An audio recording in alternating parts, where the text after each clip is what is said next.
स्वामी राम सुखदास जी महाराज एक बड़ी अच्छी बात कहते थे कि संसार में परमात्मा की आवश्यकता क्यों पड़ी। वो कहते इसलिए पड़ी कि जब कोई साथ नहीं होता वो साथ होता है। भगवान ने अर्जुन से एक बात कही, तस्मात् सर्वेषु कालेषु मामनुस्मर युद्धे च। अर्जुन, तुम्हें महाभारत के युद्ध में 2 काम करने हैं। एक ऐसा व्यक्तित्व जिसने कभी अपने बारे में नहीं सोचा, जिसने सदैव दूसरों के बारे में सोचा, जो अपने भक्त की लाज बचाने के लिए अपना वचन तोड़ दे, वो श्री कृष्ण है। पितामह भीष्म कहते हैं महाभारत जैसे युद्ध में जहाँ चारों तरफ से बाढ़ ही बाढ़ चल रहे हैं, कौन सा बाढ़ किसकी छाती के पार उतर जाए, ऐसी स्थिति में अगर कोई गीता जैसा महान सदग्रंथ अर्जुन को सुना सकता है तो उसका नाम श्री कृष्ण है। एक बार भगवान श्री कृष्ण ने श्री किशोरी जी से कहा, मुझको आपसे ब्याह करना है, मुझसे विवाह करो। तो किशोरी जी चारों तरफ देखने लगी, बोली मुझे आपसे ब्याह करना है, आप इधर उधर क्या देख रही हो। किशोरी जी बोले मैं देख रही हूँ कि ब्याह करने के लिए तो 2 व्यक्ति चाहिए, तो दूसरा कहाँ है। जब व्यक्ति एक बार अपने मुख से कृष्ण कहता है ना, तो जितने देवी देवता ने छत्र बनकर उस व्यक्ति की रक्षा करते हैं। ये पावर होती है एक बार कृष्ण बोलने की। लेकिन जब व्यक्ति एक बार श्री राधा कहता है ना, तो स्वयं श्री कृष्ण छत्र बनकर उस व्यक्ति की रक्षा करते हैं। भक्ति का सही मतलब क्या है? क्योंकि कई बार जब हम भक्ति के बारे में जानने की कोशिश करते हैं तो लोग ये बोलते हैं कि सब कुछ छोड़ो, सिर्फ भगवान में मन लगाओ। अर्जुन और दुर्योधन दोनों भगवान के पास गए। एक भगवान से लेने गया, एक भगवान को लेने गया। वाह वाह वाह। जीत निश्चित है मेरी, दास नहीं होगा कभी उदास। और माखन लेकर अर्जुन क्या करेगा जब उसका माखन चोर है उसके पास। भगवान की 9 भक्ति है, श्रवणम कीर्तनम विष्णु हो, स्मरणम पाद सेवनम, अर्चनम वंदनम दास्यम, सख्यमात्म निवेदनम। ये भगवान की 9 भक्ति है। जिस घर में कीर्तन होता है ना, हनुमान जी उस घर की रक्षा करते हैं। जिस घर में भगवान की कथा कही जाती है ना, उस घर की हनुमान जी रक्षा करते हैं। और जहाँ हनुमान जी होते हैं, भूत पिशाच निकट नहीं आवे, महावीर जब। अगर तराजू के एक पल्ले पर संसार के समस्त साधन रख दिए जाए और तराजू के दूसरे पल्ले पर क्षण भर का सत्संग रख दिया जाए ना, तो वह क्षण भर का सत्संग सब पर भारी पड़ जाएगा। चित्र में और चरित्र में क्या फर्क होता है? तो एक विदेशी व्यक्ति ने स्वामी जी से कहा कि आपने क्या कपड़े पहन रखे हैं। भगवा वस्त्र पहने हुए हैं और पगड़ी पहनी हुई है, आप मेरे साथ ब्यूटी पार्लर चलिए, अच्छे से टेलर से आपके लिए कपड़े बनवाऊंगा, आप ये वस्त्र उतार दीजिए। स्वामी जी ने बहुत सुंदर उत्तर दिया था, in your culture a tailor makes you gentleman, but in my culture character makes you gentleman. Hello दोस्तों, लॉ ऑफ अट्रैक्शन के एक और जोरदार पॉडकास्ट में आपका बहुत बहुत स्वागत है। और आज हमें अपनी जिंदगी के बहुत ही मुश्किल सवालों के जवाब मिलने वाले हैं। कैसे हम लाइफ में अध्यात्म का रास्ता अपनाते हुए अपनी लाइफ को बहुत ही सुखद बना सकते हैं, सक्सेस को अचीव कर सकते हैं, हैप्पीनेस को अचीव कर सकते हैं, जो कि हमारी लाइफ का अल्टीमेट गोल है। कैसे अध्यात्म हमें लाइफ में उस जगह पर लेकर जा सकता है जो हम लाइफ में हमेशा से पाना चाहते हैं। और इसके साथ साथ कैसे भगवान को मानना, भगवान में मन लगाना हमारी लाइफ को बहुत ही आसान बना सकता है। और आज ये सारी बातें, इन सारे सवालों के जवाब देने के लिए आज हमारे साथ एक स्पिरिचुअल गुरु हैं जो इन सब चीजों के बारे में कंसिस्टेंटली बात करते आ रहे हैं। और बात करते करते उन्होंने कथावाचक भी वो है, स्पिरिचुअल गुरु भी हैं। इसके साथ साथ वो संगीत के थ्रू अपनी आवाज के थ्रू लोगों तक इन्फ्लुएंस पहुंचाती हैं, ताकि हम सब लोग भगवान का नाम जप सके और एक सही डायरेक्शन में लाइफ को लेके जा सके। तो देवी जी, आपका हमारे पॉडकास्ट पर बहुत बहुत स्वागत है। Thank you. जय श्री राधे। जय श्री राधे। मैं बहुत एक्साइटेड भी हूँ क्योंकि आप काफी 7 साल से आप भागवत कर रहे हैं। और मुझे ऐसा लगता है कि इतनी अर्ली एज में किसी भी चीज की शुरुआत करना और करते रहना, ये समझ में आता है कि बहुत सारी चीजें या ज्ञान आपको जो है, and I am sure about it, आपका जो इन्फ्लुएंस है, जो आप लोगों को हेल्प कर पा रहे हैं, वो बहुत गहरा है। और आज हमारे पास शायद ये मौका है कि और भी बहुत सारे लोगों तक हम सब लोग पहुंचे जो हमारी ऑडियंस है। और वो जो जब आप वो भक्ति का मार्ग बताते हैं, आप जब भगवान को मानना, पूजना, ये सारी चीजों के बारे में आप शेयर करते हैं, इट इज वेरी इंप्रेसिव। तो सबसे पहले शुरुआत में अपने, जो मैं हमेशा सभी लोगों से करता हूँ, मैं एक सवाल आपसे पूछना चाहता हूँ कि क्या आप लॉ ऑफ अट्रैक्शन मैनिफेस्टेशन को मानते हैं और आपका वर्जन क्या है कि ये होता क्या है? बहुत अच्छा प्रश्न है। आजकल बहुत से लोग इस बात पे बिलीव करते हैं, लॉ ऑफ अट्रैक्शन। इसका मतलब है जो आप सोचते हैं वो चीज आपकी तरफ आकर्षित होती है। लेकिन मेरा पहला प्रश्न ये है कि आप सोचते क्या हैं, आपकी सोच कैसी है? क्योंकि जैसी आपकी सोच होगी उसका असर आपके विचारों पर पड़ेगा, विचारों का असर आपकी वाणी पे पड़ेगा, आपकी वाणी का असर आपके कर्म पर पड़ेगा, आपके कर्म का असर आपकी आदत पर पड़ेगा, आपकी आदत का असर आपके चरित्र पर पड़ेगा, और फिर आपके चरित्र का जो असर है ना वो आपके भाग्य पर पड़ेगा। तो आप सोच क्या रहे हैं ये बहुत मायने रखता है। एक व्यक्ति ने कहा था कि आप जीवन में प्रयास करें कि आप ज्यादा से ज्यादा बड़ा सोचें और सकारात्मक सोचें। एक महान दार्शनिक के ये शब्द हैं कि when you think small, your world will be small, है ना? When you think big, your world will be very big, है ना? तो पहले हम अपनी सोच को बहुत सकारात्मक रखें। जो होगा वो देखा जाएगा। अभी हमारा सोचने का अधिकार तो है ना? करेक्ट, है ना? वो तो हम सोच ही सकते हैं ना। क्योंकि मैंने एक जगह पढ़ा था कि a negative mind will never give you a positive life. है ना? जब आपके दिमाग ही नकारात्मक हो जाएगा तो आपका जीवन कभी सकारात्मक नहीं हो सकता। और मुझे ऐसा लगता है जी कि मनुष्य परमात्मा का एक ऐसा बनाया हुआ व्यक्ति है कि वो जो चाहे ना उसे हासिल कर सकता है। क्यों? हम कोई साधारण मनुष्य नहीं है। मैं लोगों से कहना चाहती हूँ कि आप अपने आप को बिल्कुल भी छोटा समझने की कोशिश ना करें और अपने आप को आप साधारण समझने की कोशिश ना करें। आप पहचाने कि आप है कौन। भगवत गीता में भगवान श्री कृष्ण ने खुद अपने मुख से कहा कि तुम कौन हो। भगवान कह रहे ममे वांशो जीवलोके जीव भूतः सनातनः मनः षष्ठानि इंद्रियाणि प्रकृति स्थानि कर्षति। भगवान कह रहे कि तू मेरा सनातन अंश है। अब आप सोचो किसका सनातन अंश हमारे अंदर है? भगवान का सनातन अंश है।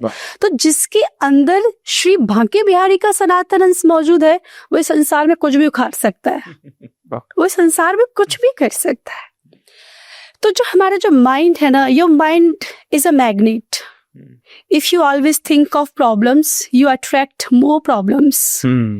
If you always think of blessings you attract more blessings. तो जीवन में बहुत बड़ा सोचिए। लेकिन मैं एक बात हमेशा कहना चाहती हूँ, जीवन में जो करना है करो लेकिन भगवान को साथ लेकर करो। कई बार लोग मुझसे पूछते हैं कि इस संसार में हमें भगवान की आवश्यकता क्यों पड़ी। बहुत सही बात है। बिना भगवान के भी हम सरवाइव कर सकते हैं। और बहुत लोग हैं ना जो भगवान मानते भी नहीं मानते। मत मानिए, तो नहीं मानना मत मानिए, लेकिन एक क्षण भी आप उसके बिना अपना लाइफ इमेजिन नहीं कर सकते। स्वामी राम सुखदास जी महाराज एक बड़ी अच्छी बात कहते थे कि संसार में परमात्मा की आवश्यकता क्यों पड़ी। वो कहते इसलिए पड़ी कि जब कोई साथ नहीं होता वो साथ होता है। आप रात में सो जाते हैं, नींद में सोते हैं, कौन साथ होता है नींद में आपके साथ? भगवान साथ होता है। ओके। तो एक सेकंड भी जिसके बिना हम किसी भी चीज को करने के बारे में सोच ही नहीं सकते। तो मैं हमेशा लोगों से कहती जीवन में बड़ा बनो, बड़ी सोच रखो, लेकिन भगवान को साथ लेकर करो। भगवान ने अर्जुन से एक बात कही, तस्मात् सर्वेषु कालेषु माम् अनुस्मर युध्य च। अर्जुन तुम्हें महाभारत के युद्ध में 2 काम करने हैं। युद्ध भी करना है और श्री कृष्ण को भी याद करना है। केवल युद्ध करोगे और श्री कृष्ण को भूल जाओगे तो नहीं चलेगा, संभव नहीं है। वाह वाह वाह। जीत नहीं पाओगे। लेकिन जब युद्ध के साथ साथ श्री कृष्ण को साथ लेके चलोगे तो सामने कौरवों की कितनी भारी फौज खड़ी हो, तुम्हारा बाल भी बांका नहीं कर पाएगी। इसीलिए हमें उसकी जरूरत है। तो आप कोई साधारण हस्ती नहीं, आप बहुत पावरफुल है। भगवान के आप सनातन अंश हैं, आप श्री कृष्ण के सनातन अंश हैं। आप विचार करें, वो खुद करे। बाबा गोस्वामी तुलसीदास जी ने श्री रामचरितमानस में लिखा, ईश्वर अंश जीव अविनाशी चेतन अमल सहज सुख राशि। व्यक्ति परमात्मा का सनातन अंश है। तो बहुत बड़ा सोचिए और दूसरी बात, अपने ऊपर भरोसा कीजिए। आप जीवन में कुछ भी कर सकते हैं। बहुत सारे परिवर्तन आएंगे तो डरिए मत। परिवर्तन की राह पर चलोगे तो विरोध तो होगा ही। बिल्कुल सही। और संभावना ये भी है कि अमित जी आप एक दिन अकेले पड़ जाओ। बिल्कुल। लेकिन जिंदगी इतनी निष्ठुर तो नहीं हो सकती ना। तब भी आपके सामने दो रास्ते होंगे। एक तो अपना आत्मसमर्पण करके खुद भीड़ का एक हिस्सा बन जाने का, और दूसरा अपने अंतर मन में गोते लगाकर अपने अस्तित्व को कायम रखने का। और जीवन में जब आप बहुत सारी परेशानियों से जब एक साथ जूझ रहे हो ना, तो एक बात हमेशा मेरी याद रखना कि सितारे अंधेरे में ही चमकते हैं, है ना। सितारे को चमकने के लिए अंधेरे की आवश्यकता होती है। तो मैं सभी दर्शकों से कहना चाहती हूँ, आप भगवान ने जितनी भी रचनाएं की, उन सब में श्रेष्ठतम रचना आप हैं। बड़े भाग्य मानुष तन पावा, सुर दुर्लभ सब ग्रंथ ही गावा। कितने भाग्य से मनुष्य शरीर मिलता है। शास्त्र कहता है दुर्लभो मानुषो देहो देहिनां क्षणभंगुरा तत्राप दुर्लभम मन्ये वैकुंठ प्रिय दर्शनम। आप विश्वास नहीं करेंगे, लेकिन जो बिहारी जी और श्री राधिका रानी जो बहुत मेहरबान होते हैं ना, तब जाकर मनुष्य बनाते हैं। जस्ट इमेजिन कि अगर हमें वो पशु बना देते तो सही बात, हम यहाँ बैठे होते। ये उनकी कितनी बड़ी ब्लेसिंग है कि उन्होंने हमें मनुष्य बना दिया। और मनुष्य बनाने के बाद दूसरी कृपा और एक की। कौन सी कृपा? कि अपनी कथा कहने का सौभाग्य दे दिया, अपनी कथा सुनने का सौभाग्य दे दिया। ये दूसरी डबल कृपा भगवान करते हैं। तो आप भगवान के बच्चे हैं, आप बहुत बड़ा सोचिए, लेकिन भगवान को साथ लेकर चलिए। जैसे अर्जुन सर्वशक्तिमान थे अर्जुन, है ना, लेकिन ठाकुर जी को साथ लेकर चले थे तो कोई उनका बाल भी बांका नहीं कर पाया था। बड़ा सोचिए, भगवान को साथ लेकर सोचिए, आपको सफल होने से इस धरती पर कोई रोक नहीं पाएगा। बहुत ही सुंदर, thank you so much for sharing this. मैं एक सवाल पूछना चाहता हूँ, दो सवाल हैं, एक साथ पूछता हूँ। बहुत सारे लोगों को ये सवाल का जवाब बहुत लोगों के मन में होता है कि भगवान आखिर होता क्या है, या फिर भगवान श्री कृष्ण है कौन? भगवान श्री कृष्ण कौन है? पूर्ण ब्रह्म, वसुदेव सुतम देवम कंस चारूरमर्दनम देवकी परमानंदम श्री कृष्णम वंदे जगत गुरु है भगवान श्री कृष्ण। सर्व सामर्थ्यवान होने के बाद भी जो किसी की 99 गालियां खा ले, हाँ, एक गाली पे सर काटने की शक्ति रखने के बाद भी अगर शिशुपाल से 99 गालियां वो खा ले, उनका नाम श्री कृष्ण है। सुदर्शन चक्र जैसा शस्त्र हाथ में होने के बाद भी अगर हाथ में मुरली लेकर खड़े हैं, उनका नाम श्री कृष्ण है। द्वारका जैसा वैभव होने के बाद भी सुदामा जी जैसा मित्र बना के रखे हैं, उनका नाम श्री कृष्ण है। सर्व सामर्थ्यवान सर्वशक्तिमान होते हुए भी अर्जुन के सारथी बनकर बैठ जाए, उसका नाम श्री कृष्ण है। हमारी क्या सामर्थ्य है कि हम उनके बारे में लोगों को बताएं कि वो कौन है। लेकिन मेरे तो इष्ट देव है, तो मेरा तो दायित्व बनता है उनके बारे में बात करने का। एक ऐसा व्यक्तित्व जिसने कभी अपने बारे में नहीं सोचा, जिसने सदैव दूसरों के बारे में सोचा, जो अपने भक्त की लाज बचाने के लिए अपना वचन तोड़ दे, वो श्री कृष्ण है। महाभारत का युद्ध जब हुआ तो भगवान श्री कृष्ण ने एक प्रतिज्ञा की, मैं महाभारत के युद्ध में शस्त्र नहीं उठाऊंगा।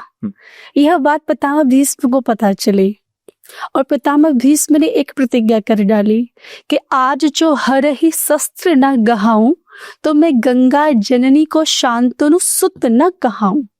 अगर मैंने ठाकुर श्री कृष्ण द्वारकाधीश के हाथों से शस्त्र नहीं उठवा दिया तो मैं गंगा पुत्र भीष्म नहीं हूं। भगवान को ये बात पता चल गई। महाभारत का युद्ध चल रहा है और पितामह भीष्म कौरवों की तरफ से सेनापति है, आज युद्ध भूमि में है। भगवान श्री कृष्ण सारथी बनकर अर्जुन के रथ पर बैठे हुए हैं। अर्जुन अपना धनुष बाण लेके तैयार है, लेकिन सामने पितामह है। पितामह से जीतना तो किसी के बस की बात नहीं है। आप पितामह भीष्म क्या कर रहे? पितामह भीष्म ने बाणों की बौछार शुरू कर दी। इतने बाण चलाए कि अर्जुन को बाण चलाने का मौका ही नहीं दिया। 4-5 बार घोड़े के लगाए, 4-5 बार अर्जुन के लगाए और 4-5 भगवान के चरणों में जाके लगे। भगवान ने कहा, अरे अर्जुन कुछ करो। अर्जुन ने कहा, मैं क्या करूं प्रभु, मैंने पहले ही कहा था मैं पितामह भीष्म से लड़ नहीं पाऊंगा। मेरा मुकुट गिर गया, मेरा कवच टूटने वाला है, मेरे कुंडल गिर गए, मेरा ये बाण भी मेरे हाथों से छूटने वाला है। प्रभु मैं कुछ नहीं कर सकता, मैं कुछ नहीं कर पाऊंगा, मैं हार गया। अर्जुन परेशान है और पितामह भीष्म रुकने का नाम ही नहीं ले रहे। बाण पे बाण चलाए जा रहे। भगवान ने कहा, ये पितामह तो मेरे अर्जुन को मारे डालेंगे। भगवान ने रथ से छलांग लगाई और छलांग लगा के रथ से नीचे कूद के सामने ना एक रथ का टूटा पहिया पड़ा था। और उस टूटे पहिए को आज भगवान ने अपने हाथ में उठा लिया और हाथ में उठाकर पितामह भीष्म को मारने के लिए भगवान श्री कृष्ण दौड़ पड़े। भगवान प्रतिज्ञा तोड़ दें तो पृथ्वी पर प्रलय आ सकते हैं। अब भगवान का उत्तरीय वस्त्र नीचे गिरा तो भगवान जैसे ही उस वस्त्र को उठाने के लिए नीचे झुके, भैया पृथ्वी ने कहा, प्रभु आपने प्रतिज्ञा तोड़ दी, आप ऐसा नहीं कर सकते। भगवान ने कहा, देवी पृथ्वी घबराती क्यों हूं? मैं अपने भक्त की प्रतिज्ञा को सत्य साबित करने के लिए अपनी प्रतिज्ञा तोड़ रहा हूं। पितामह भीष्म ने एक बात कही थी, गोविंद मैं एक बात कहूं, जिस समय आप रथ का पहिया लेकर मुझे मारने के लिए दौड़े थे ना, वो झांकी पता है कैसी थी? वो झांकी ऐसी थी जैसे एक शेर एक हाथी को मारने के लिए दौड़ रहा हो। प्रभु आप एकदम शेर जैसे मेरे पास दौड़े चले आ रहे थे, लेकिन गोपाल उसके पीछे भी एक लीला थी कि मेरे भीष्म की प्रतिज्ञा कहीं झूठी सिद्ध न हो जाए। आपने मेरे खातिर अपनी प्रतिज्ञा तोड़ दी, उसका नाम श्री कृष्ण है। पितामह भीष्म कहते, महाभारत जैसे युद्ध में जहाँ चारों तरफ से बाढ़ ही बाढ़ चल रहे हैं, कौन सा बाढ़ किसकी छाती के पार उतर जाए, ऐसी स्थिति में अगर कोई गीता जैसा महान सदग्रंथ अर्जुन को सुना सकता है तो उसका नाम श्री कृष्ण है। हाँ, भीड़ देखकर कौरवों के साथ मिल जाना बड़ी बात नहीं है, लेकिन सत्य का साथ देने के लिए श्री कृष्ण जैसा जिगर चाहिए। श्री कृष्ण पूर्ण ब्रह्म है। मैं हमेशा अपनी व्यासपीठ से एक बात कहती हूँ, श्री कृष्ण जैसा पुत्र नहीं, श्री कृष्ण जैसा सखा नहीं, श्री कृष्ण जैसा पति नहीं, श्री कृष्ण जैसा प्रियतम नहीं, श्री कृष्ण जैसा स्वामी नहीं, श्री कृष्ण जैसा सारथी नहीं और श्री कृष्ण जैसा कोई भगवान नहीं। उसका नाम श्री कृष्ण। मैं हमेशा एक बात कहती हूँ, आपको पाने के बाद अब मेरी कोई मनोकामना ही नहीं बची है, क्योंकि गोपाल आप मेरी मनोकामना के पूर्ण विराम हो। जब श्री कृष्ण मिल गया तो जीवन में कुछ और पाने की इच्छा नहीं रहती। लोग मीराबाई से कहते थे, मीराबाई तुम कृष्ण के लिए इतनी पागल क्यों हो? हाँ, तुम्हें इतना बड़ा घर मिला, इतना बड़ा अच्छा पति मिला, परिवार मिला, तुम इतने बड़े घर में ब्याही गई, इतना धन है, संपत्ति, कोई कमी नहीं, तुम फिर भी संतों के साथ घूमती हो, जोगन का वेश बना के रखा है। तो पता है मीराबाई एक बात कहती थी कि जिस महिला के पास, जिस बहन के पास डायमंड का हार होता है ना, वो कभी सोने का हार नहीं पहनती। वाह। वो कहती थी जिसके पास डायमंड ज्वेलरी है वो गोल्ड की ज्वेलरी क्यों पहनेगी? तो जिसके पास श्री कृष्ण है तो उसको फिर ये धन दौलत संपत्ति की आवश्यकता ही नहीं पड़ती है। उसका नाम श्री कृष्ण है, जो अपना सर्वस्व बिना सोचे आपको देने के लिए तैयार हो जाए। सुदामा जी महाराज को देख लीजिए। सुदामा जी भगवान श्री कृष्ण के पास गए, चावल लेकर गए, एक बार नहीं सोचा, एक मुट्ठी चावल मुख में डाला, कहा अरे न स्वर्ग लोक की संपत्ति का सुख मैं सुदामा को देता। दूसरी मुट्ठी चावल मुख में डाला और कहा कि एक छत्रपति सम्राट को जो सुख मिलता है वो सुख सुदामा को देता हूँ। तीसरी मुट्ठी भगवान जैसे ही मुंह में डालने वाले थे तो भगवान की पत्नी मैया रुक्मिणी ने उनका हाथ पकड़ लिया और कहा कि कच्चे चावल है, ज्यादा मत खाइए। इतना बोली, लेकिन एक अंतरंग इशारे से बोली, बहुत बरस रहे हो पंडित जी पे। सब कुछ लुटा दोगे कि कुछ अपने लिए भी रखोगे? तो जो अपने भक्त के लिए एक बार कुछ भी ना सोचे, सिर्फ मेरा भक्त, भगवान कहते हैं मैं तो मेरे भक्त से ज्यादा प्यारा मुझे संसार में कुछ नहीं है। मैं अपने भक्तों के पता किस प्रकार अधीन हूँ, अहम भक्तम पराधीना, मैं अपने भक्तों के अधीन हूँ। कैसे अधीन हूँ? मेरा भक्त मुझे भोजन कराए तो भोजन कर लेता हूँ, और कभी कभी कराना भूल जाता है तो वेट करता हूँ कब कराएगा।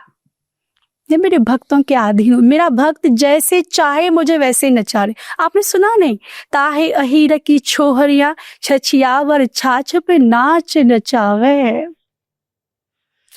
ब्रज की गोपियां ठाकुर जी को अपनी उंगलियों पर नचाती थी, ऐसे गोल गोल गोल गोल। ब्रह्मा जी की इतनी सामर्थ्य है कि ठाकुर जी को नचा दे।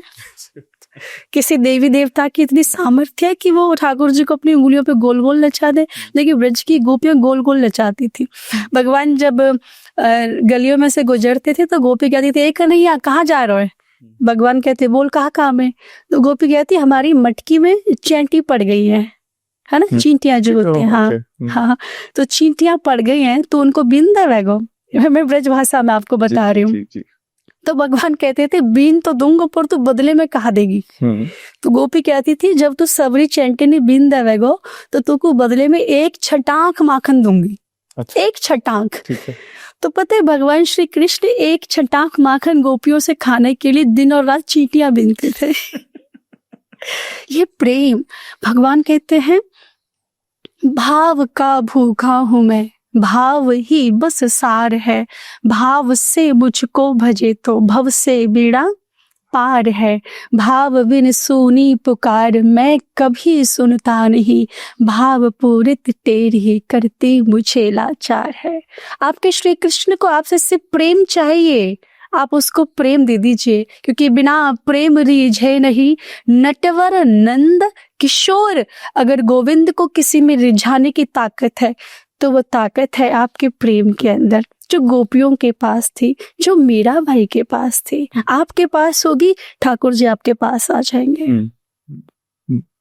बहुत ही सुंदर। मैं तो बिल्कुल खो गया। मैं तो ऐसा मेरे को महसूस हो रहा है कि साक्षात भगवान मेरे सामने है, और ये बहुत बहुत ही सुंदर, बहुत ही सुंदर, बहुत ही सुंदर। और इतने अच्छे से मैंने शायद पहली बार समझा है कि या किसी ने मेरे सामने इतने अच्छे से पहली बार, हम जैसे हमारे घर में खुद गाना है तो हम जैसे उनका ख्याल रखते हैं, पूरा जो सेवा करते हैं। मेरी वाइफ ज्यादा मानती है, उनको बहुत ज्यादा मानती है। और आई थिंक वो जो आपका हार्ट है ना, जो वो आई कुड फील इट। मतलब आपने जब वो बोला ना कि अगर आपकी जिंदगी में डायमंड है तो आप सोने के पीछे नहीं भागते। तो अगर भगवान श्री कृष्ण आपकी जिंदगी में है तो आप क्या, बाकी सब तो मोह माया है। फिर मोह माया, डेफिनेटली। बहुत ही सुंदर। मैं एक चीज जानना चाहता हूँ, जैसे जब हम भगवान श्री कृष्ण के बारे में बात करते हैं तो कई बार लोग ये सोचते हैं कि यार भगवान श्री कृष्ण ने भी शादीशुदा होते हुए भी इतनी सारी गोपियां उनके आसपास होती थी, तो अगर आज का मनुष्य वो सब कर रहा है तो क्या ही गलत है? तो ये एक सवाल है। और दूसरा मैं जानना चाहता हूं कि ऐसा क्या खास था माता राधा जी में कि उनको उनसे पहले कंसीडर किया गया? पहले तो ये जान लेते हैं श्री राधा कौन है। मैं थोड़ा सा आपको पीछे लेके चलती हूँ। अभी हमने बहुत सी चर्चा की। एक संत से महर्षि शांडिल्य, उनसे एक व्यक्ति ने पूछा श्री कृष्ण कौन है?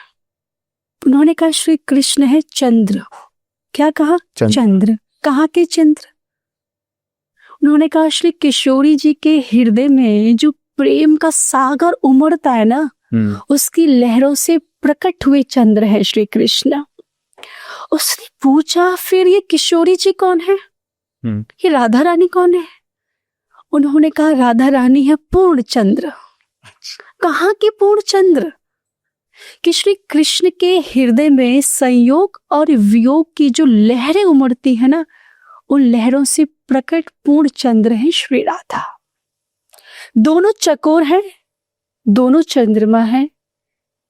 कृष्ण ही राधा है, राधा ही कृष्ण है। इन दोनों में कोई अंतर नहीं है। मैं एक एक करके आपके सारे प्रश्नों का उत्तर दूंगी। आपने पहला प्रश्न किया कि श्री किशोरी जी के होते हुए रुक्मिणी जी से विवाह कर लिया। हाँ।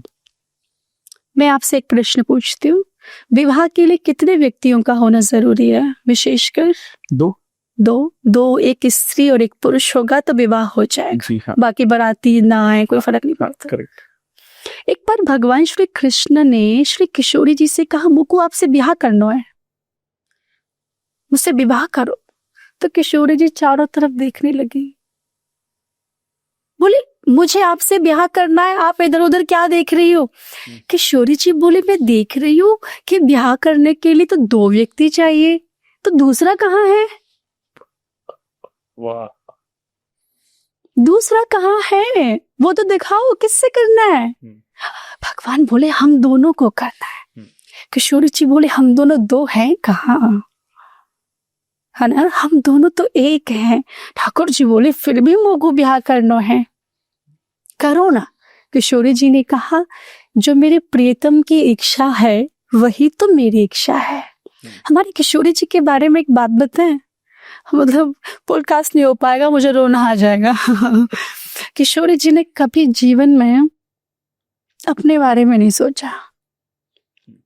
उन्होंने भगवान श्री कृष्ण की इच्छा को अपनी इच्छा बना लिया, भगवान श्री कृष्ण की खुशी को अपनी खुशी बना लिया। कभी उन्होंने अपने बारे में सोचा ही नहीं। भगवान ने कभी विवाह करना है, ठीक है करते हैं। तो भांडीर वट जो हमारे वृंदावन के पास में है, वहां श्री कृष्ण और राधा जी का विवाह हुआ, और यह विवाह स्वयं श्री ब्रह्मा जी महाराज ने कराया। आप कभी आएंगे तो हम आपको दर्शन कराएंगे। 2 है नहीं, मैं फिर से आपसे रिपीट कर रही हूँ, 2 नहीं है, सिर्फ लीला करने के लिए भगवान ने किशोरी जी के साथ विवाह किया। दूसरी बात, राधा ही कृष्ण है और कृष्ण ही राधा है। ब्रह्म की आह्लादनी शक्ति है जिनका नाम है श्री राधा। ब्रह्म का एक नाम है आत्माराम। आत्माराम का क्या मतलब होता है? जो अपनी आत्मा में रमन करता है उनको आत्माराम कहते हैं। तो मैं आपसे कहूं ब्रह्म कौन है, तो आप कहेंगे श्री कृष्ण। हाँ, मैं आपसे कहूं ब्रह्म कौन है? श्री कृष्ण ब्रह्म है। ब्रह्म की आत्मा कौन है? श्री राधा। तो जो ब्रह्म की आत्मा है ना, उनका नाम श्री राधा है। और फिर दूसरी सरल भाषा में कहूँ ना, आप समझ लीजिए कि ब्रह्म के प्रेम ने ही श्री किशोरी जी के रूप में आकार ले लिया है। दुनिया ब्रह्म की पूजा करती है और ब्रह्म हमारी स्वामिनी श्री राधा रानी की पूजा करता है। भगवान खुद कहते हैं कि व्यक्ति जब रा कहता है ना, मेरे कान खड़े हो जाते हैं कि ये मेरे कहीं स्वामिनी जी का नाम तो नहीं लेगा। खुद कह रहे हैं कि जब रा कहता है ना, मैं अलर्ट हो जाता हूं, मुझे जाना है इसको, ये मेरे स्वामिनी जी का है, मुझे जाना है इसके पास। और जैसे धा बोलता है ना, उसके पीछे पीछे दौड़ता हूं, इसने मेरी स्वामिनी जी का नाम लिया। जब व्यक्ति अपने मुख से एक बार कृष्ण कहता है ना, कहे कृष्ण कृष्ण, जब व्यक्ति एक बार अपने मुख से कृष्ण कहता है ना, तो जितने देवी देवता है ना, छत्र बनकर उस व्यक्ति की रक्षा करते हैं। ये पावर होती है एक बार कृष्ण बोलने की। लेकिन सुनिए, लेकिन जब व्यक्ति एक बार श्री राधा कहता है ना, तो स्वयं श्री कृष्ण छत्र बनकर उस व्यक्ति की रक्षा करते हैं। तो जो किशोरी जी है ना, उनके बारे में बोलने की औकात किसी की भी नहीं है। मैं तो बस यही कहूंगी, राधा मेरी स्वामिनी, मैं राधे की दास, जन्म जन्म मोहि दीजियो, श्री वृंदावन को वास। जब तक श्री स्वामिनी जी मेहरबान नहीं होंगी। और देखिए, स्वामिनी जी के पास जाने के लिए भी ना, ये बांके बिहारी का मेहरबान होना बहुत जरूरी है। डायरेक्ट प्रवेश नहीं है, है ना। जब तक आपको वहां से सर्टिफिकेट नहीं मिल जाएगा, कृपा वही करेंगे, भेजेंगे आपको वही। मैं आपको सत्य बताऊं, मैं तो एग्जाम्पल हूँ। हम अनन्य कृष्ण भक्त, बचपन से कट्टर कृष्ण भक्त होते हैं ना, बहुत वही थे। मैं बरसाना जाती थी, लेकिन वो भाव शायद नहीं था जो अब है। जो चीज आज है वो पहले नहीं थी। ये जो चीज थी वो सिर्फ बांके बिहारी के लिए थी। बांके बिहारी आप सब कुछ हो, बांके बिहारी आप सब कुछ हो। पहले मुझे लगता था इस जगत में सबसे सुंदर सिर्फ बांके बिहारी है। लेकिन जिस दिन अमित जी मैंने पहली बार अपनी स्वामिनी श्री राधा रानी को देखा ना, मैंने बांके बिहारी को तुरंत बोला, आप नंबर 2 पर आ गए हो। आपसे भी अगर ज्यादा कोई सुंदर है ना, आपसे भी ज्यादा कोई प्यारा है ना इस संसार में, तो वो सिर्फ और सिर्फ मेरी स्वामिनी जी हैं। और भगवान श्री कृष्ण तो पता है बहुत ठोक पीट के परीक्षा लेते हैं, बहुत ठोक पीट के परीक्षा लेते हैं। स्वामिनी जी कभी नहीं लेती, उल्टा बचा लेती हैं, कहती इससे कुछ मत कहना, ये मेरा है। आप जो स्वामिनी जी आपके पक्ष में खड़ी हो जाए तो भगवान तो कभी जीवन में कुछ ना कहे। इसलिए मैं कहती हूँ कि ठोकरों से बचना है तो ठाकुर जी को पाइए, और अगर ठाकुर जी को पाना है तो राधा रानी के गुण गाइए। अगर राधा रानी के गुण गाएंगे तो श्री कृष्ण को बुलाना नहीं पड़ेगा, श्री कृष्ण खुद आपके पास आ जाएंगे। लेकिन ये दोनों एक हैं, इन दोनों में जो लोग भेद करते हैं वे अपराध करते हैं। इन दोनों में कभी भेद दृष्टि नहीं रखनी चाहिए।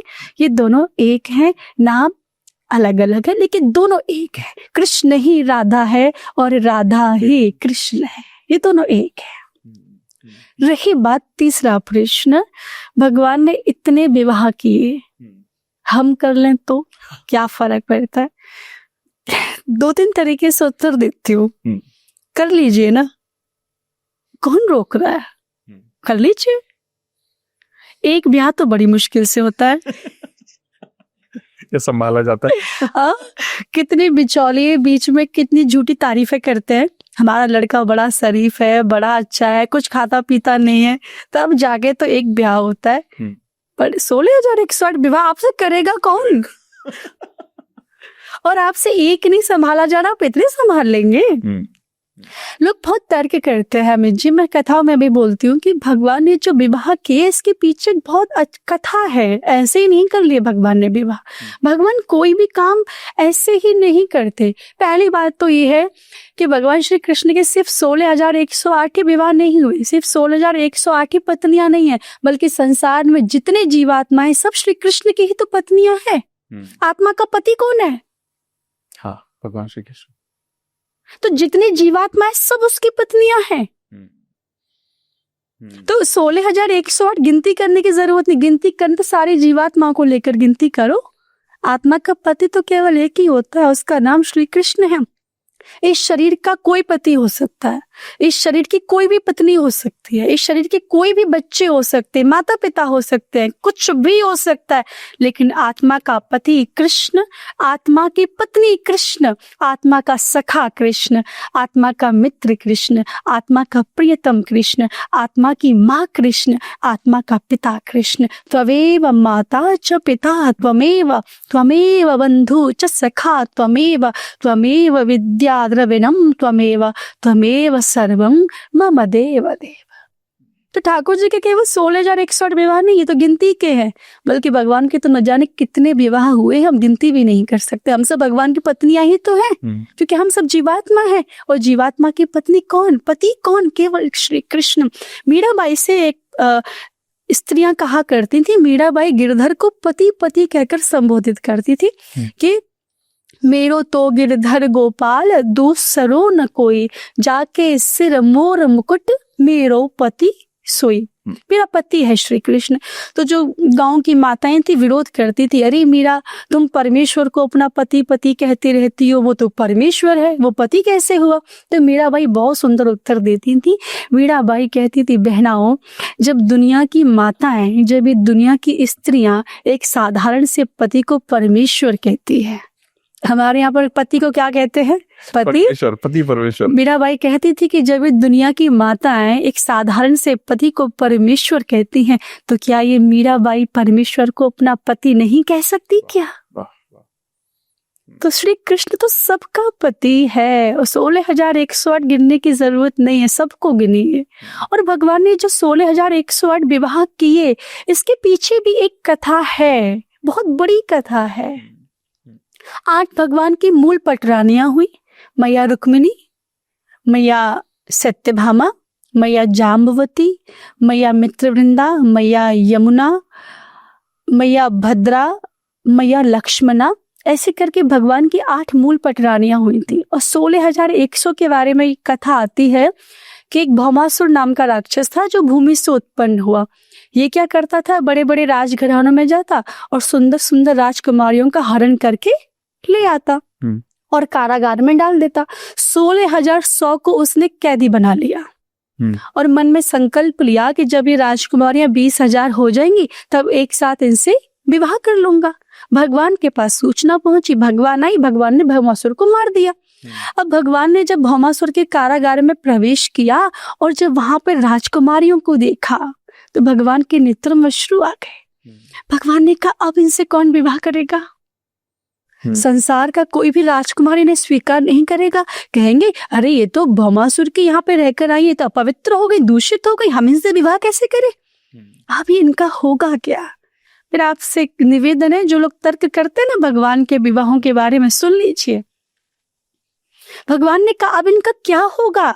इनसे कौन विवाह करेगा? इन्हें तो कोई स्वीकार ही नहीं करेगा।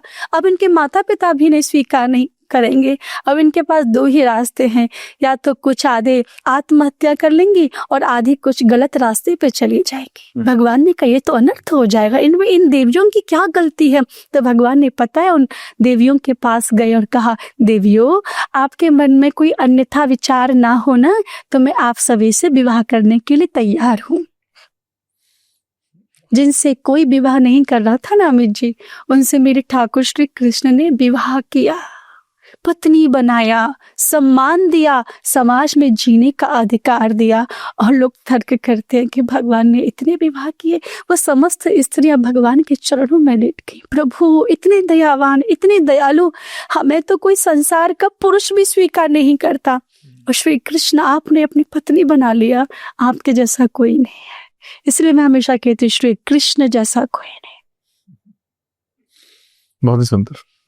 And I am sure about it, बहुत सारे लोगों को बहुत सारी चीजें समझ में आएंगी जो आपने अभी एक्सप्रेस किया। एक और चीज जाननी कि भक्ति का सही मतलब क्या है, क्योंकि कई बार जब हम भक्ति के बारे में जानने की कोशिश करते हैं तो लोग ये बोलते हैं कि सब कुछ छोड़ो, सिर्फ भगवान में मन लगाओ। लेकिन सांसारिक रिस्पॉन्सिबिलिटीज होती हैं, तो लोगों को लगता है कि भक्ति और सांसारिक जो नियम है, परिवार संभालना, सब कुछ, ये साथ साथ चलना थोड़ा मुश्किल होता है। बिल्कुल भी नहीं। भगवान ने गृहस्थ आश्रम को सबसे श्रेष्ठ बताया है। आप गृहस्थ में रहकर भगवान की भक्ति कर सकते हैं। भक्ति का मतलब क्या है पहले ये जान लीजिए। मेरे हिसाब से भक्ति का मतलब है कि भगवान से भगवान के अलावा किसी और वस्तु की चाह नहीं करना ही भक्ति है। दो बातें हैं, सरल भाषा में समझें तो इसे, कुछ लोग होते हैं भगवान से लेने जाते हैं, कुछ लोग होते हैं जो भगवान से भगवान को लेने जाते हैं। आप किस कैटेगरी में आते हैं?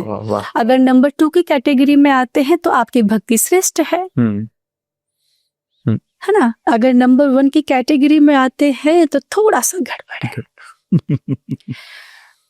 अर्जुन और दुर्योधन दोनों भगवान के पास गए। एक भगवान से लेने गया, एक भगवान को लेने गया। वाह वाह वाह, है ना। भगवान ने दुर्योधन से कहा, दुर्योधन एक तरफ मेरी पूरी सेना है, एक तरफ अकेला मैं हूं, क्या चाहिए? दुर्योधन ने कहा, अकेला किस काम का, सेना ले लेता हूँ, ये शस्त्र भी नहीं उठाएंगे, मेरे किसी काम के नहीं। दुर्योधन ने कहा, अपनी सेना दे दीजिए। भगवान ने कहा, ले लीजिए। अब अर्जुन की तरफ भगवान देख रहे, अब भगवान जोर जोर से हंस रहे और अर्जुन को देख के बोले, आपने सुना ही होगा, बड़ा अच्छा भाव किसी ने लिखा है। भगवान ने अर्जुन से कहा, हार निश्चित है तेरी, तू हरदम रहेगा अब उदास। माखन दुर्योधन ले गया, अब तो छाछ बची तेरे पास। छाछ बची है दुर्योधन, तो सब कुछ लेके चला गया, माखन वो ले गया, अब छाछ बची है कृष्ण के रूप में। अर्जुन अब तुम हार जाओगे महाभारत का युद्ध। अर्जुन ने बड़ा सुंदर उत्तर दिया। द्वारकाधीश सुनिए, जीत निश्चित है मेरी, जीत निश्चित है मेरी, दास नहीं होगा कभी उदास। और माखन लेकर अर्जुन क्या करेगा जब उसका माखन चोर है उसके पास, है ना। तो हम माखन लेने जा रहे हैं या माखन चोर को लेने जा रहे हैं? आप किस श्रेणी में आते हैं ये आपको डिसाइड करना पड़ेगा। अभी तक हम भगवान से माखन मांग रहे हैं, जिसका विवाह नहीं होता विवाह करा दो, जिसके बच्चे नहीं होते बच्चे दे दो, बहुत परेशान हो, जिसके पास धन नहीं है भगवान धन दे दो, जिसके पास नौकरी नहीं भगवान नौकरी दे दो। हम भगवान के पास जाकर भगवान से तरह तरह की वस्तुएं मांगते हैं, लेकिन भगवान के पास जाकर कभी भगवान को नहीं मांगते। आप सोचे कि जिस दिन भगवान हमारे पास आ गए तो सब कुछ तो बिन मांगे ही मिल जाएगा, नौकरी भी हो जाएगी, पत्नी भी आ जाएगी, बच्चे भी आ जाएंगे, फैक्ट्री भी चलेगी। एक शायर ने बड़ी अच्छी बात कही, हैरान हूँ अपनी हसरतों पर, हैरान हूँ मैं अपनी हसरतों पर, मैंने बांके बिहारी से सब कुछ मांगा, बस बांके बिहारी को छोड़कर। ये भक्ति का लक्षण नहीं है। स्वामी रामसुखदास जी महाराज के शब्द है, ये परम श्रद्धेय महाराज श्री कहा करते थे, ठाकुर जी से ठाकुर जी के अलावा कुछ मत मांगो। प्रहलाद जी महाराज से भगवान ने कहा, प्रहलाद कुछ मांग लो। प्रहलाद जी ने कहा, मेरे जीवन में कभी मांगने की कोई इच्छा ही ना आए, यही वरदान दो। और अगर इच्छा आए तो एक ही इच्छा है कि आप मेरे हो जाओ। मैं हमेशा लोगों से कहती हूँ, भक्ति किसका नाम है? भाव का नाम है भक्ति। भक्ति हाथ पैरों से नहीं होती, वरना दिव्यांग लोग कभी भक्ति नहीं कर पाते। भक्ति बोलने या सुनने से भी नहीं होती, वरना गूंगे और बहरे लोग कभी भक्ति नहीं कर पाते। भक्ति देखने से नहीं होती, वरना सूरदास जी कभी भक्ति नहीं कर पाते। भक्ति धन और ताकत से नहीं होती, वरना गरीब और कमजोर लोग कभी भक्ति नहीं कर पाते। भक्ति तो भाव से होती है। जहां पर सुंदर भाव होगा ना, भगवान को सबसे ज्यादा जो प्रिय है ना, वो है सुमन। सुमन का मतलब होता है सुंदर मन। जहां सुंदर मन होगा, भगवान ऑटोमेटिक आपके पास आ जाएंगे। तो जीवन में कभी कुछ मांगने का मन करे ना, भगवान से कहो, बहुत आपने हमें फंसा लिया सांसारिक चीजों में, अब हम आपकी बातों में नहीं आएंगे। क्योंकि भगवान से धन मांगोगे दे देंगे, पत्नी मांगोगे दे देंगे, पति बोले ले जा ले जा ले जा, खुश हो जा, बच्चे ले जा, फैक्ट्री जो चाहिए ले जा, भगवान अपने आप को देने में कतराएंगे। भगवान से कहो, अब हम माखन वाखन आपसे नहीं लेंगे, अब हम सीधा माखन चोर को लेंगे। अगर आपको देना है तो अपने आप को हमें दे दीजिए, बाकी हमारे जीवन में कोई इच्छा नहीं है। मैं फिर एक बात कहूंगी, जीवन में जब माखन चोर आ गया ना, कुछ और मांगने की आवश्यकता कभी नहीं पड़ेगी। बहुत सुंदर, बहुत ही सुंदर। मेरे यहाँ पे एक चीज आई कि जैसे जिस तरह से हम पूजा करते हैं, पाठ करते हैं, या फिर ये कहें कि हमारी जिंदगी में पूजा पाठ, हवन करते हैं हम लोग, मंत्रों का जप करते हैं, इनका कितना रेलेवेंस है? क्योंकि जब हम मैनिफेस्टेशन में बात करते हैं तो हम उन चीजों को लिखते हैं, बोलते हैं जो हमें लाइफ में चाहिए होती है, और जो हम चैंट करते हैं, मंत्र जप कर रहे हैं या हवन कर रहे हैं, वहां पर भी हम जप कर रहे होते हैं मंत्रों का। ये कितना इंपॉर्टेंट है लाइफ में? बहुत ज्यादा। भगवान की 9 भक्ति है, श्रवणम कीर्तनम विष्णुः, स्मरणम पाद सेवनम, अर्चनम वंदनम दास्यम, सख्यमात्म निवेदनम। ये भगवान की 9 भक्ति है, जिसमें से आपने जो चैंटिंग बोला, कीर्तन, ये भगवान की दूसरी भक्ति है। पहली भक्ति होती है श्रवणम, आप भगवान की कथा सुने। दूसरी भक्ति होती है कीर्तनम, इज नंबर 1। नंबर 1 श्रवणम। श्रवणम का मतलब है सुनिए। अब क्या सुने? पहला प्रश्न, कान में एयरपॉड्स लगाकर मूवी के गाने सुने, या किसी पड़ोसी के घर जाकर किसी की बुराइयां सुने, या चुगलियां सुने, संसार की बातें सुने? क्या सुने? तो कहा कि इन कानों से भगवान की कथा सुनो। फिर दूसरी भक्ति बोली कीर्तनम, जिसकी कथा सुन रहे हो ना, उसका कीर्तन करो। और कीर्तन में जो आप बोल रहे थे ना, कीर्तन जरूरी है कि नहीं? कीर्तन बहुत जरूरी है। कीर्तन में बहुत बड़ी ताकत होती है। कैसे? एक बार श्री चैतन्य महाप्रभु जी जंगल में से होके निकल रहे थे, रात्रि का समय था, तो महाप्रभु जी के ऊपर बड़े बड़े हिंसक जीव जंतुओं ने आक्रमण कर दिया, अटैक कर दिया। तभी महाप्रभु जी के मुख से ना एक कीर्तन निकला, एक ध्वनि निकली, हरे कृष्ण कृष्ण कृष्ण हरे हरे, हरे राम राम राम हरे हरे। और जैसे ही ये मंत्र महाप्रभु जी के श्री मुख से निकला, बड़े बड़े हिंसक जीव जंतु, शेर, भालू, हाथी, चीता सब नाचने लगे। ये ताकत होती है कीर्तन में, ये ताकत होती है मंत्रों में, कि इससे बड़े बड़े हिंसक जीव जंतुओं की बुद्धि भी बदल जाती है।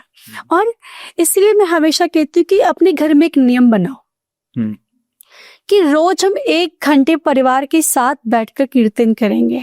मैं आपको आज एक बात बता रही हूँ, कहने का विषय नहीं है, मुझे याद नहीं, न जाने कितने वर्ष हो गए, मेरे घर में रोज शाम को 1.5 घंटा कीर्तन होता है। बहुत सुंदर। और हमारी अनुपस्थिति में भी होता है। ऐसा नहीं हम कथाओं में चले जाते हैं तो कीर्तन बंद हो जाए, नहीं, हमारी अनुपस्थिति में भी मेरी माता जी, मेरे भाई, मेरी बहन बैठकर कीर्तन करते हैं। हमारी अनुपस्थिति में भी होता है और हमारी उपस्थिति में होता है। और इसका प्रभाव मैं आपको बता दूं, जिस घर में कीर्तन होता है ना, हनुमान जी उस घर की रक्षा करते हैं। जिस घर में भगवान की कथा कही जाती है ना, उस घर की हनुमान जी रक्षा करते हैं। और जहाँ हनुमान जी होते हैं, भूत पिशाच निकट नहीं आवे, महावीर जब। तो जहाँ हनुमान जी है ना, वहाँ भूत प्रेत पिशाच राक्षस दुष्ट आत्माएं प्रेत आत्माएं कभी भी उस जगह नहीं आ सकती है। ये ताकत होती है मंत्रों की, ये ताकत होती है कीर्तन की। तो अपने घर में एक नियम बनाइए कि रोज हम देखो पूरे दिन में कितने घंटे होते हैं? 24 घंटे। नियम पता है क्या होता है? शास्त्र के अनुसार नियम होता है कि 24 घंटों को 2 भागों में डिवाइड करो। कितना हो गया? 12। अब शास्त्र कहता है 12 घंटे भजन करो और 12 घंटे अपने काम करो। संभव है? नहीं।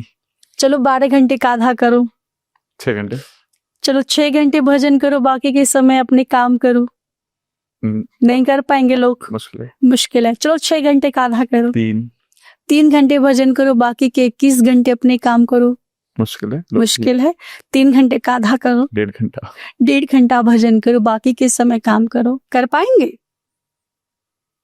मुश्किल हो। चलो 1.5 घंटे का आधा करो, 45 मिनट भगवान का भजन करो, बाकी के समय आप अपने काम करो। आपकी 45 मिनट बाकी के आपके समय को अच्छा बना देंगी। और जो लोग 45 मिनट भी नहीं कर सकते, उनको मेरा प्रणाम।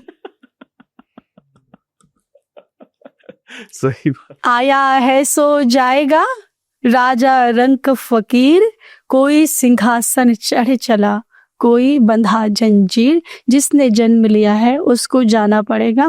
भजन करेंगे, कीर्तन करेंगे, कथाएं सुनेंगे, कथा कहेंगे, सिंहासन पर बैठ के जाएंगे। अगर नहीं करेंगे तो यमराज के दूत आएंगे, रस्सियों में जकड़ कर, खींच कर, घसीट कर लेके जाएंगे, लेकिन जाएंगे जरूर। कीर्तन करें, चैंटिंग करें, भजन करें, मंत्र जाप करें, ज्यादा से ज्यादा।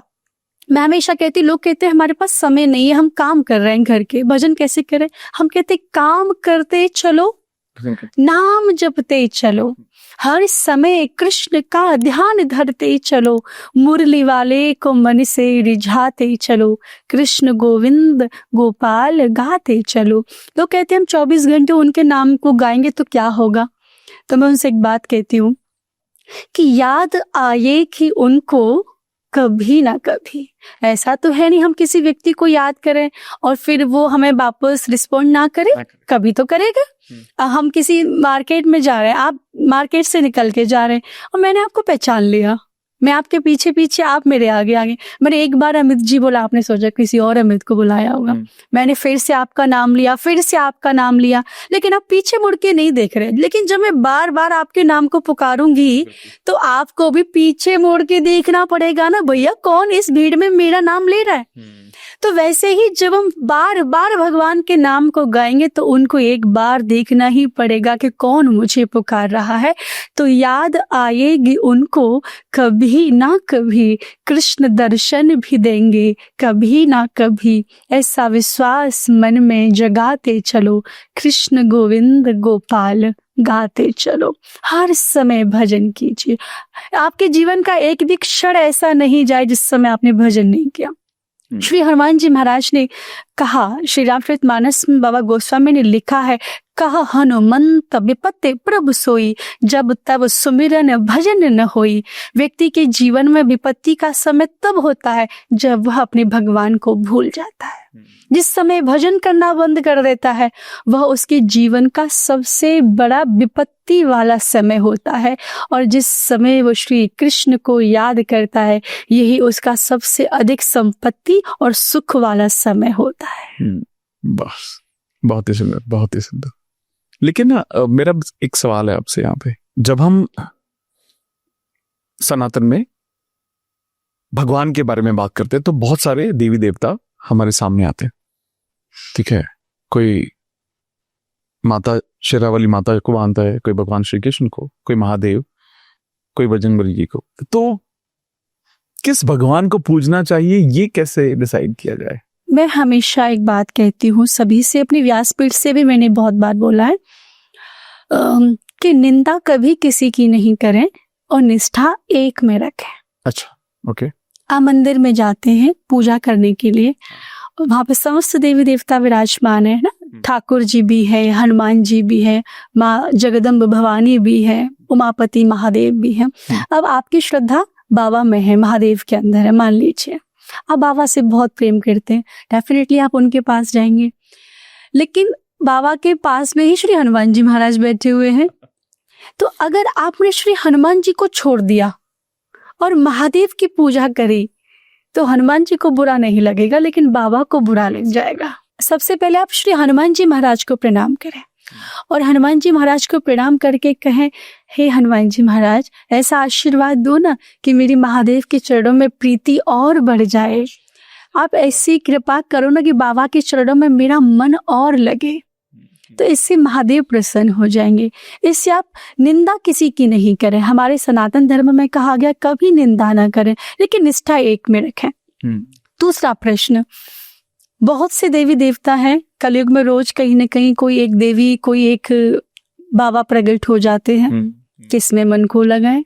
अब भगवान श्री कृष्ण को पहले ही पता था कलयुग में ऐसा होगा, तो उन्होंने भगवान श्री कृष्ण ने भगवत गीता के 9वें अध्याय में खुद ही बता दिया किसकी पूजा करनी चाहिए और किसकी नहीं करनी चाहिए, किसकी पूजा करने से क्या होगा। भगवान ने बोला, ध्यान से सुने, भगवान ने कहा, यांत देवव्रता देवान पितृन यांत पितृव्रता भूतान यांत भूतेज्या यांत मद्या जिनु अपि माम। भगवान ने कहा, यांत देवव्रता, जो लोग देवताओं की पूजा करते हैं वे मरने के बाद देवताओं को प्राप्त हो जाते हैं। भगवान ने कहा, जो पितरों की पूजा करते हैं वे मरने के बाद पितरों को प्राप्त हो जाते हैं।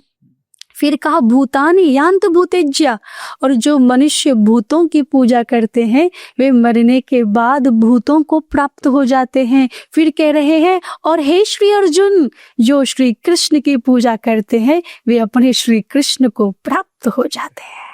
और एक बार जो श्री कृष्ण को प्राप्त हो गया, उन्होंने खुद भगवत गीता के 8वें अध्याय में ऐसा श्लोक अपने मुख से बोला कि माम पित्य पुनर्जन्म दुखालयम शाश्वतम। एक बार जो श्री कृष्ण को प्राप्त हो गया फिर बार बार कहीं जाने की आवश्यकता नहीं पड़ेगी। पुनरपि जन्मम पुनरपि मरणम का जो चक्र है इससे मुक्त हो जाएगा, क्योंकि अब वो श्री कृष्ण के पास आ गया। तो आपके प्रश्न का उत्तर आपको समझ आ ही गया होगा। फिर भी मेरा एक और सवाल है, जब हम भागवत पढ़ते हैं, भगवत गीता पढ़ते हैं, तो हमें समझ में आता है कि भगवान श्री कृष्ण सर्वश्रेष्ठ है, और कुछ लोगों का ध्यान ज्यादा दूसरे भगवान की तरफ भी होता है, जैसे आपने कहा महादेव की तरफ होता है, या हनुमान जी की तरफ होता है, या किसी माता जगदम्बे जो भी है ना। तो लोग थोड़ा सा कई बार ये सोचने लगते हैं कि क्या ये सारे रास्ते हमें भगवान श्री कृष्ण से ही मिलाते हैं क्या? क्योंकि भगवान तो कहते हैं भगवान तो एक है। बिल्कुल भगवान एक है। मैंने फिर कहा कि आप देखिए, महादेव, पता है महादेव भगवान श्री राम से कितना प्रेम करते हैं। हाँ। भगवान महादेव कहते हैं कि राम मेरे ईश्वर हैं, और राम कहते हैं कि शंकर मेरे ईश्वर हैं। तो इन दोनों में कोई अंतर ही नहीं है। हाँ, बिल्कुल सही।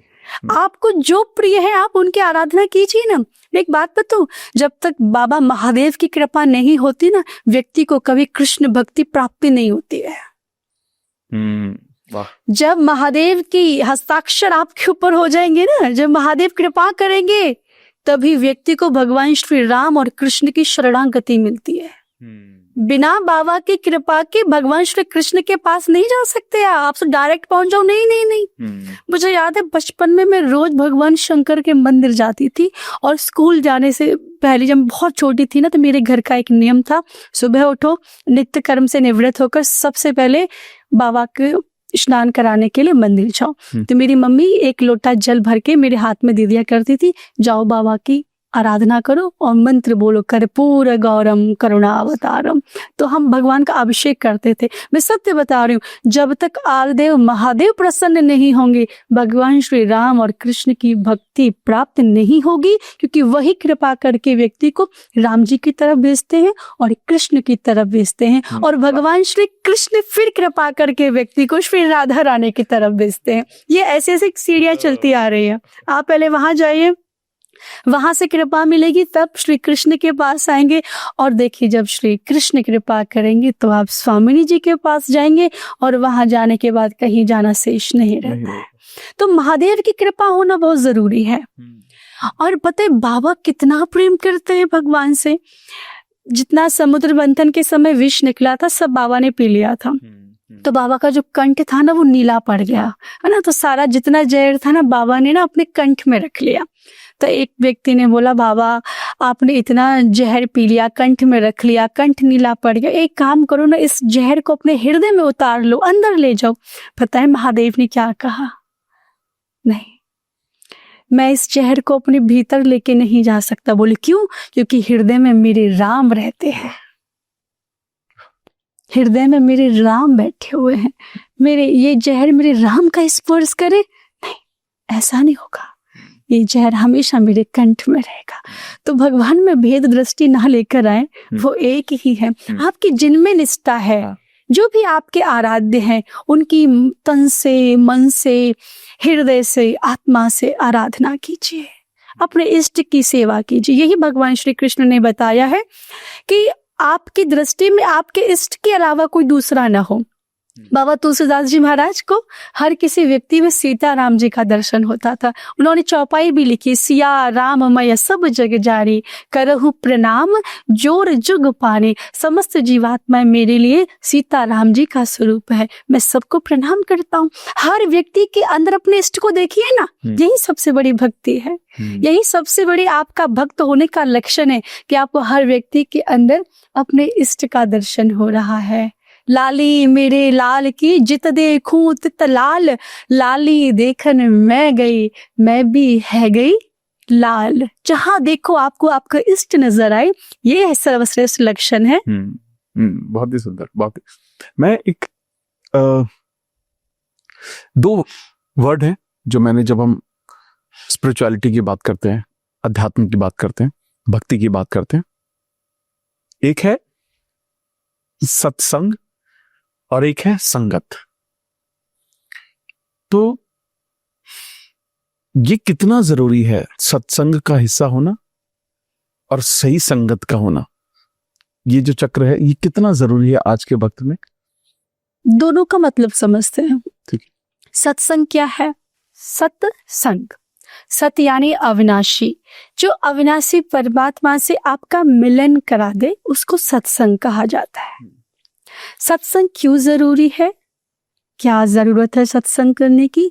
तो बाबा गोस्वामी जी ने ही उत्तर दिया कि बिनु सत्संग विवेक न होई, राम कृपा बिनु सुलभ न सोई। जब तक आप सत्संग नाम के स्कूल में एडमिशन नहीं लेंगे, तब तक आपको विवेक नाम की डिग्री प्राप्त नहीं होगी। अगर विवेक चाहिए तो सत्संग में रोज चाहिए। अब सत्संग मिलेगा किसे? सत्संग मिलेगा कैसे? जिस पर राम कृपा होगी। वाह। जिस पर राम जी कृपा करेंगे उसको सत्संग मिल जाएगा। तो जो परमात्मा से आपका मिलन करा दे वो सत्संग है। और अभी जिस सत्संग की महिमा इतनी बड़ी है, इतनी बड़ी है, कहा गया बाबा गोस्वामी जी ने ही रामचरितमानस में कहा है, तात स्वर्ग अपवर्ग सुख धरहि तुला एक अंग, तूलन ताहि सकल मिली जो सुख लव सत्संग। अगर तराजू के एक पल्ले पर संसार के समस्त साधन रख दिए जाएं और तराजू के दूसरे पल्ले पर क्षण भर का सत्संग रख दिया जाए ना, तो वह क्षण भर का सत्संग सब पर भारी पड़ जाएगा। तो जो सत्संग है ना, इसकी महिमा बहुत विशाल है।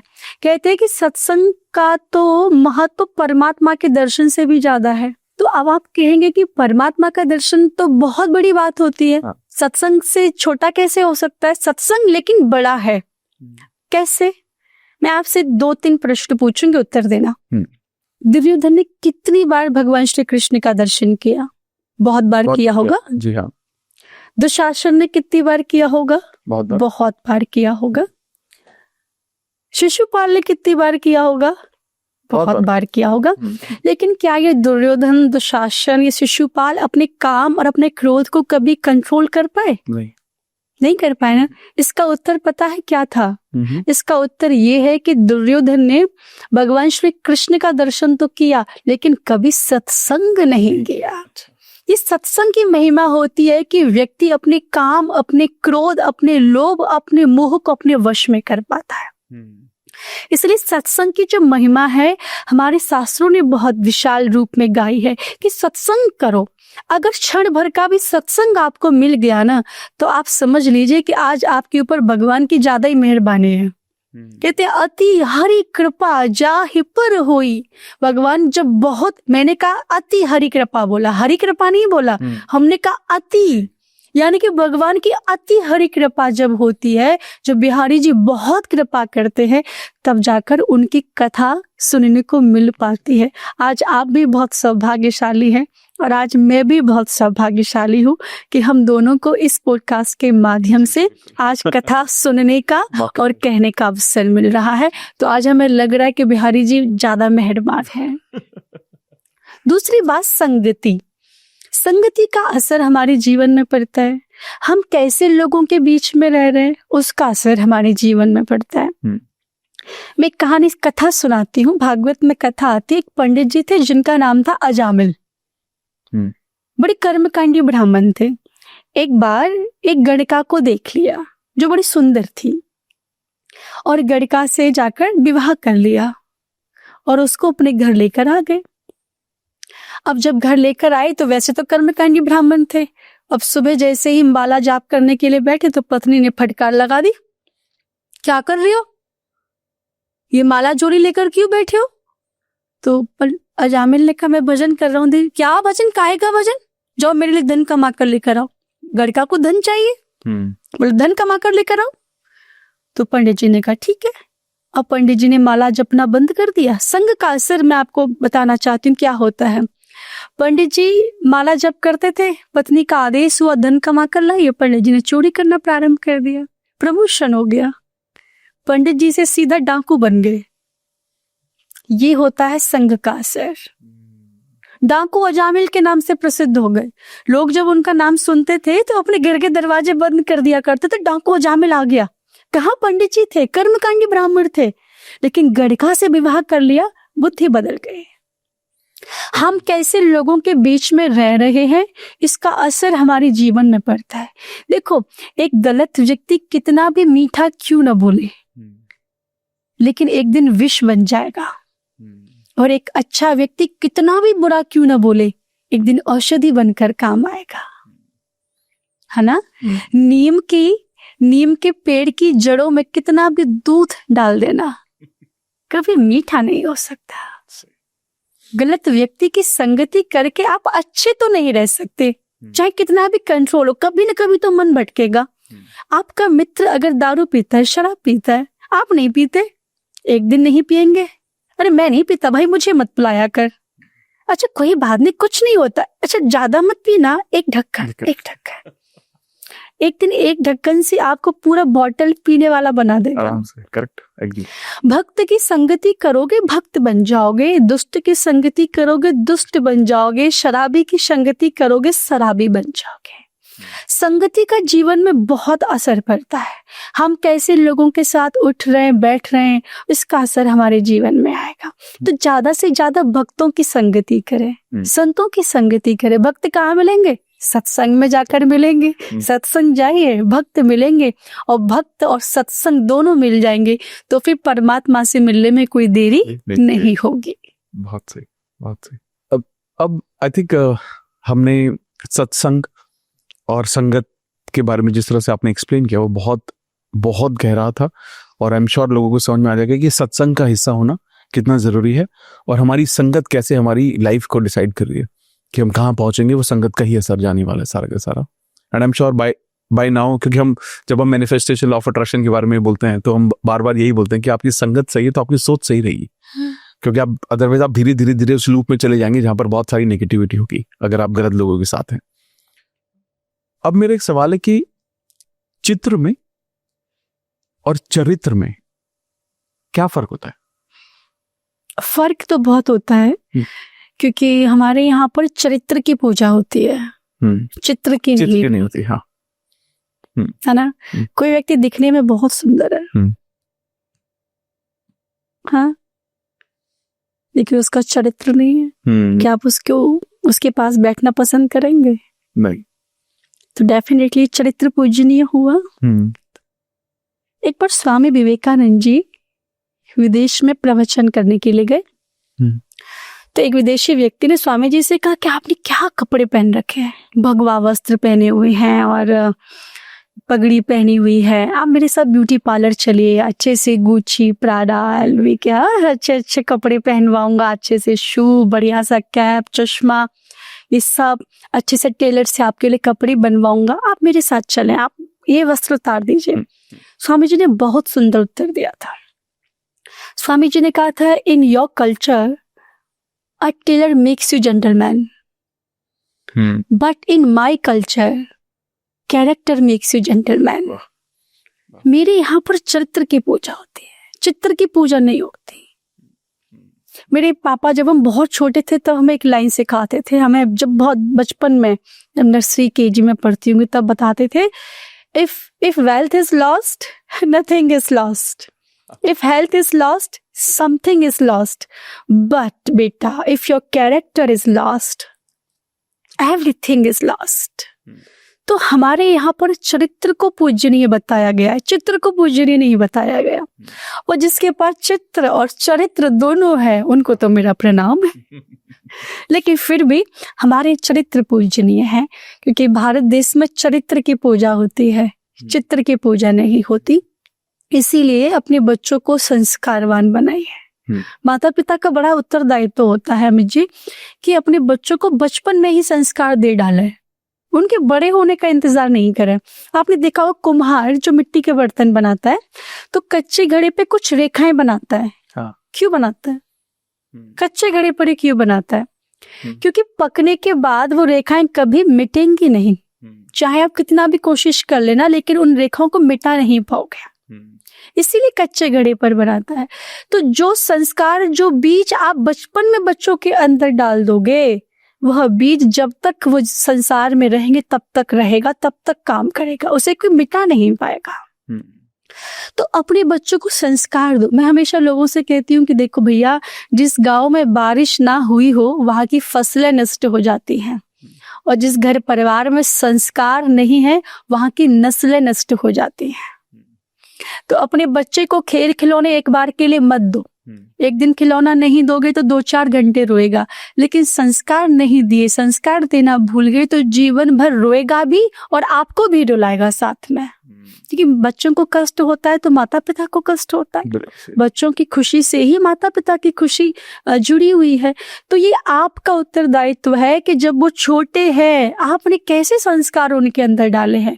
आपने उनको बताया कि नहीं बताया कि चित्र पूजनीय है, कि चरित्र पूजनीय है, चरित्र को बचा के रखना है कि चित्र को बचा के रखना है। मैं हमेशा कहती हूँ अगर संसार को रिझाना है तो चित्र को चमकाइए, दुनिया वालों को रिझाना है तो चेहरे को चमकाइए, लेकिन मुरलीधर को रिझाना है तो मन को चमकाइए, अपने हृदय को चमकाइए, अपनी आत्मा को चमकाइए। आपका उन लोगों के लिए क्या कहना है जो चित्र के पीछे ही है। आ जाएंगे वापस, समझ आ जाएगा। देखिए कोई व्यक्ति बहुत मैं देखिए जो सुंदर है भाई, मैं उनको प्रणाम करती हूँ, मैं निंदा नहीं कर रही। भगवान बड़ी कृपा करते हैं जब आपको रूपवान बनाते हैं। हमें जी 4 चीजें व्यक्ति को बिगाड़ने वाली होती है, रूपम, यौवनम, संपत्ति, प्रभुत्तम, विवेकता। सुंदर रूप का होना, युवावस्था का होना, ज्यादा संपत्ति का होना और सत्ता का मिल जाना। इन 4 चीजों में से कोई एक भी चीज आपके पास है और विवेक नहीं है, तो वह व्यक्ति उस चीज का दुरुपयोग करेगा। अगर विवेक है तो संभाल ले जाएगा, और विवेक नहीं हुआ तो कई लोग आपने देखा रूप का दुरुपयोग करते हैं, कई लोग अपनी युवा होने का दुरुपयोग करते हैं, कई लोग अपनी पावर का दुरुपयोग करते हैं, कई लोग अपने धन का दुरुपयोग करते हैं। क्यों? क्योंकि उनके अंदर विवेक नहीं है। और विचार करो, जिसके पास 4 चीजें हैं ऊपर से विवेक भी है, ठाकुर जी की कितनी बड़ी कृपा होगी। तो चित्र भी पूजनीय है क्योंकि भगवान ने आपको रूपवान बनाया है। ये उनकी बहुत बड़ी कृपा है कि उन्होंने आपको रूपवान बनाया। आप अच्छे दिखते हैं, उनकी कृपा का ही असर है। लेकिन जब उन्होंने कृपा की है तो आपका उत्तरदायित्व बनता है कि आप उसका सदुपयोग करें, आप उसका दुरुपयोग ना होने दें, विवेक के साथ उसका प्रयोग करें। अच्छी बात है, कोई बुरी बात नहीं। एक मेरा ना एक सवाल है कि आज के युग में जैसे लोग चित्र के पीछे भाग रहे हैं, ऐसे ही मटेरियलिस्टिक चीजों के पीछे ही भाग रहे हैं। और क्योंकि और ये डिपेंड करता है कि हम हमारा पास्ट कैसा रहा। इंसान उस चीज के पीछे ज्यादा भागता है जो उसके पास नहीं था। अगर फाइनेंशियली थोड़ा कमजोर रहे, परिवार में गरीबी देखी, सब कुछ देखा, तो इंसान का ऑब्जेक्टिव सिर्फ पैसा कमाना ही होता। मैं आपको सच बताना चाहता हूँ कि मेरे परिवार में भी ऐसे था। हमें सिर्फ सही गलत का डेफिनेशन बताया गया और लाइफ में सिर्फ एक चीज रह गई कि बेटा पैसे कमाना जरूरी है जी। तो मेहनत करो, पढ़ाई करो, सही रहो, ताकि आप अच्छे पैसे ज्यादा कमा सको। तो बचपन या काफी टाइम पहले तक भी, कुछ टाइम पहले तक भी इनफैक्ट जिंदगी का एक ही पर्पस था कि पैसे कमाना और अपनी मेटेरियलिस्टिक चीजों को अचीव करना, मीट करना। और जब वो जरूरतें पूरी हो गई, जो बेसिक नीड्स होती हैं, थोड़ा लग्जरी सब पूरा हो गया, तो फिर समझ में आया कि भाई ये जब मिल गया तो समझ में आया कि ये बहुत काम का है नहीं, ये सब इसके अलावा भी बहुत दुनिया जो हम नहीं देख पा रहे थे। तो आपको लगता है कि मेटेरियलिस्टिक चीजों के पीछे भागना गलत है? नहीं, गलत नहीं है। संसार में आए हैं, संसार में रहने के लिए अच्छा घर बनाना धर्म होता है। आप खूब बढ़िया सा सुंदर सा आलिशान महल बनाइए, किसने रोका है? संसार में रहने के लिए 8 घंटे बैठ के नौकरी करना भी धर्म है। संसार में रहने के लिए खूब धन कमाना भी धर्म है। संसार में रहने के लिए अपने माता पिता की सेवा करना, उनसे प्रेम करना धर्म है। संसार में रहने के लिए अपनी पत्नी से बहुत प्रेम करना भी धर्म है, उसकी हर इच्छा पूरी करना भी धर्म है। अपने सगे संबंधियों की सेवा करना भी धर्म है। सब धर्म के अंदर है। लेकिन पत्नी मेरी, बच्चे मेरे, पैसा मेरा, घर मेरा, गाड़ी मेरी, बंगला मेरा, मैं इनके बिना मर जाऊंगा, मैं इनके बिना जिंदा नहीं रह पाऊंगा, यही अधर्म है। वाह वाह, करेक्ट। पैसा कमाना गलत नहीं है, खूब पैसे कमाइए जितना आप कमा सकते हैं, लेकिन नीति के साथ। अनीति के साथ कमाने के लिए मैं नहीं कह रही, नीति के साथ जितना आप पैसा कमा सकते कमाइए। लेकिन अब ये नहीं कि ये मेरा है, अब ये इसके बिना मैं मर जाऊंगा, ये गलत है। संसार से मिला है, आप कुछ लेकर आए थे क्या? जो प्राप्त किया आपने यही प्राप्त किया, जो छोड़ के जाओगे आप यही छोड़ के जाओगे। इस धरा पर सब धरा रह जाएगा, कुछ भी साथ नहीं जाएगा। खाली हाथ आए थे और खाली हाथ जाएंगे। जब बालक जन्म लेता है अमित जी, उसके पास सांसें होती हैं, पर नाम नहीं होता। नहीं होता। और जब वही व्यक्ति मरता है, उसके पास नाम होता है, सब कुछ होता है, लेकिन सांसें नहीं होती है। इस बीच का जो भरने वाला जो रिक्त स्थान है ना, इसको अच्छी अच्छी चीजों से भरिए। सांस से लेकर नाम तक की जो यात्रा है ना, इसको अच्छे अच्छे से भरिए। एक बार भगवान एक भक्त के घर गए और भक्त से जाकर बोला, भक्त ये महल किसका है? भक्त ने कहा आपका है। भगवान बड़े खुश। भगवान अंदर के नौकर चाकर किसके है? भक्त ने कहा ये भी आपके हैं सरकार। भगवान ने कहा पुत्र पुत्रियां किसके हैं? भक्त बोला ये भी आपके हैं। भगवान ने उसके बैंक बैलेंस की तरफ देखा, ये बैंक बैलेंस किसका है? भक्त ने कहा आपका है गोपाल, ये भी आपका है। भक्त ने फिर कहा और कुछ पूछिए। भगवान ने कहा पूछेंगे। तो भगवान ने कहा अच्छा ये बताइए माता पिता किसके हैं? भक्त ने कहा सरकार ये माता पिता भी आपके हैं। भगवान ने फिर कहा ये पत्नी किसकी है? अभी कोई होता तो बोलता मेरी है। भक्त ने कहा सरकार ये पत्नी भी आपकी है। भगवान फिर मंदिर में गए जहां पर युगल रूप में श्री राधा कृष्ण विराजमान थे। भगवान ने कहा ये भगवान किसके हैं? भक्त चरणों में गिर गया, सब कुछ आपका है लेकिन ये भगवान मेरे हैं।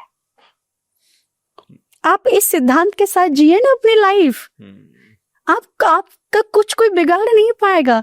कमल कीचड़ में रहता है लेकिन कीचड़ की एक बूंद अपने ऊपर नहीं आने देता। आप कमल बनिए ना, यहाँ रहकर सारे कार्य कीजिए।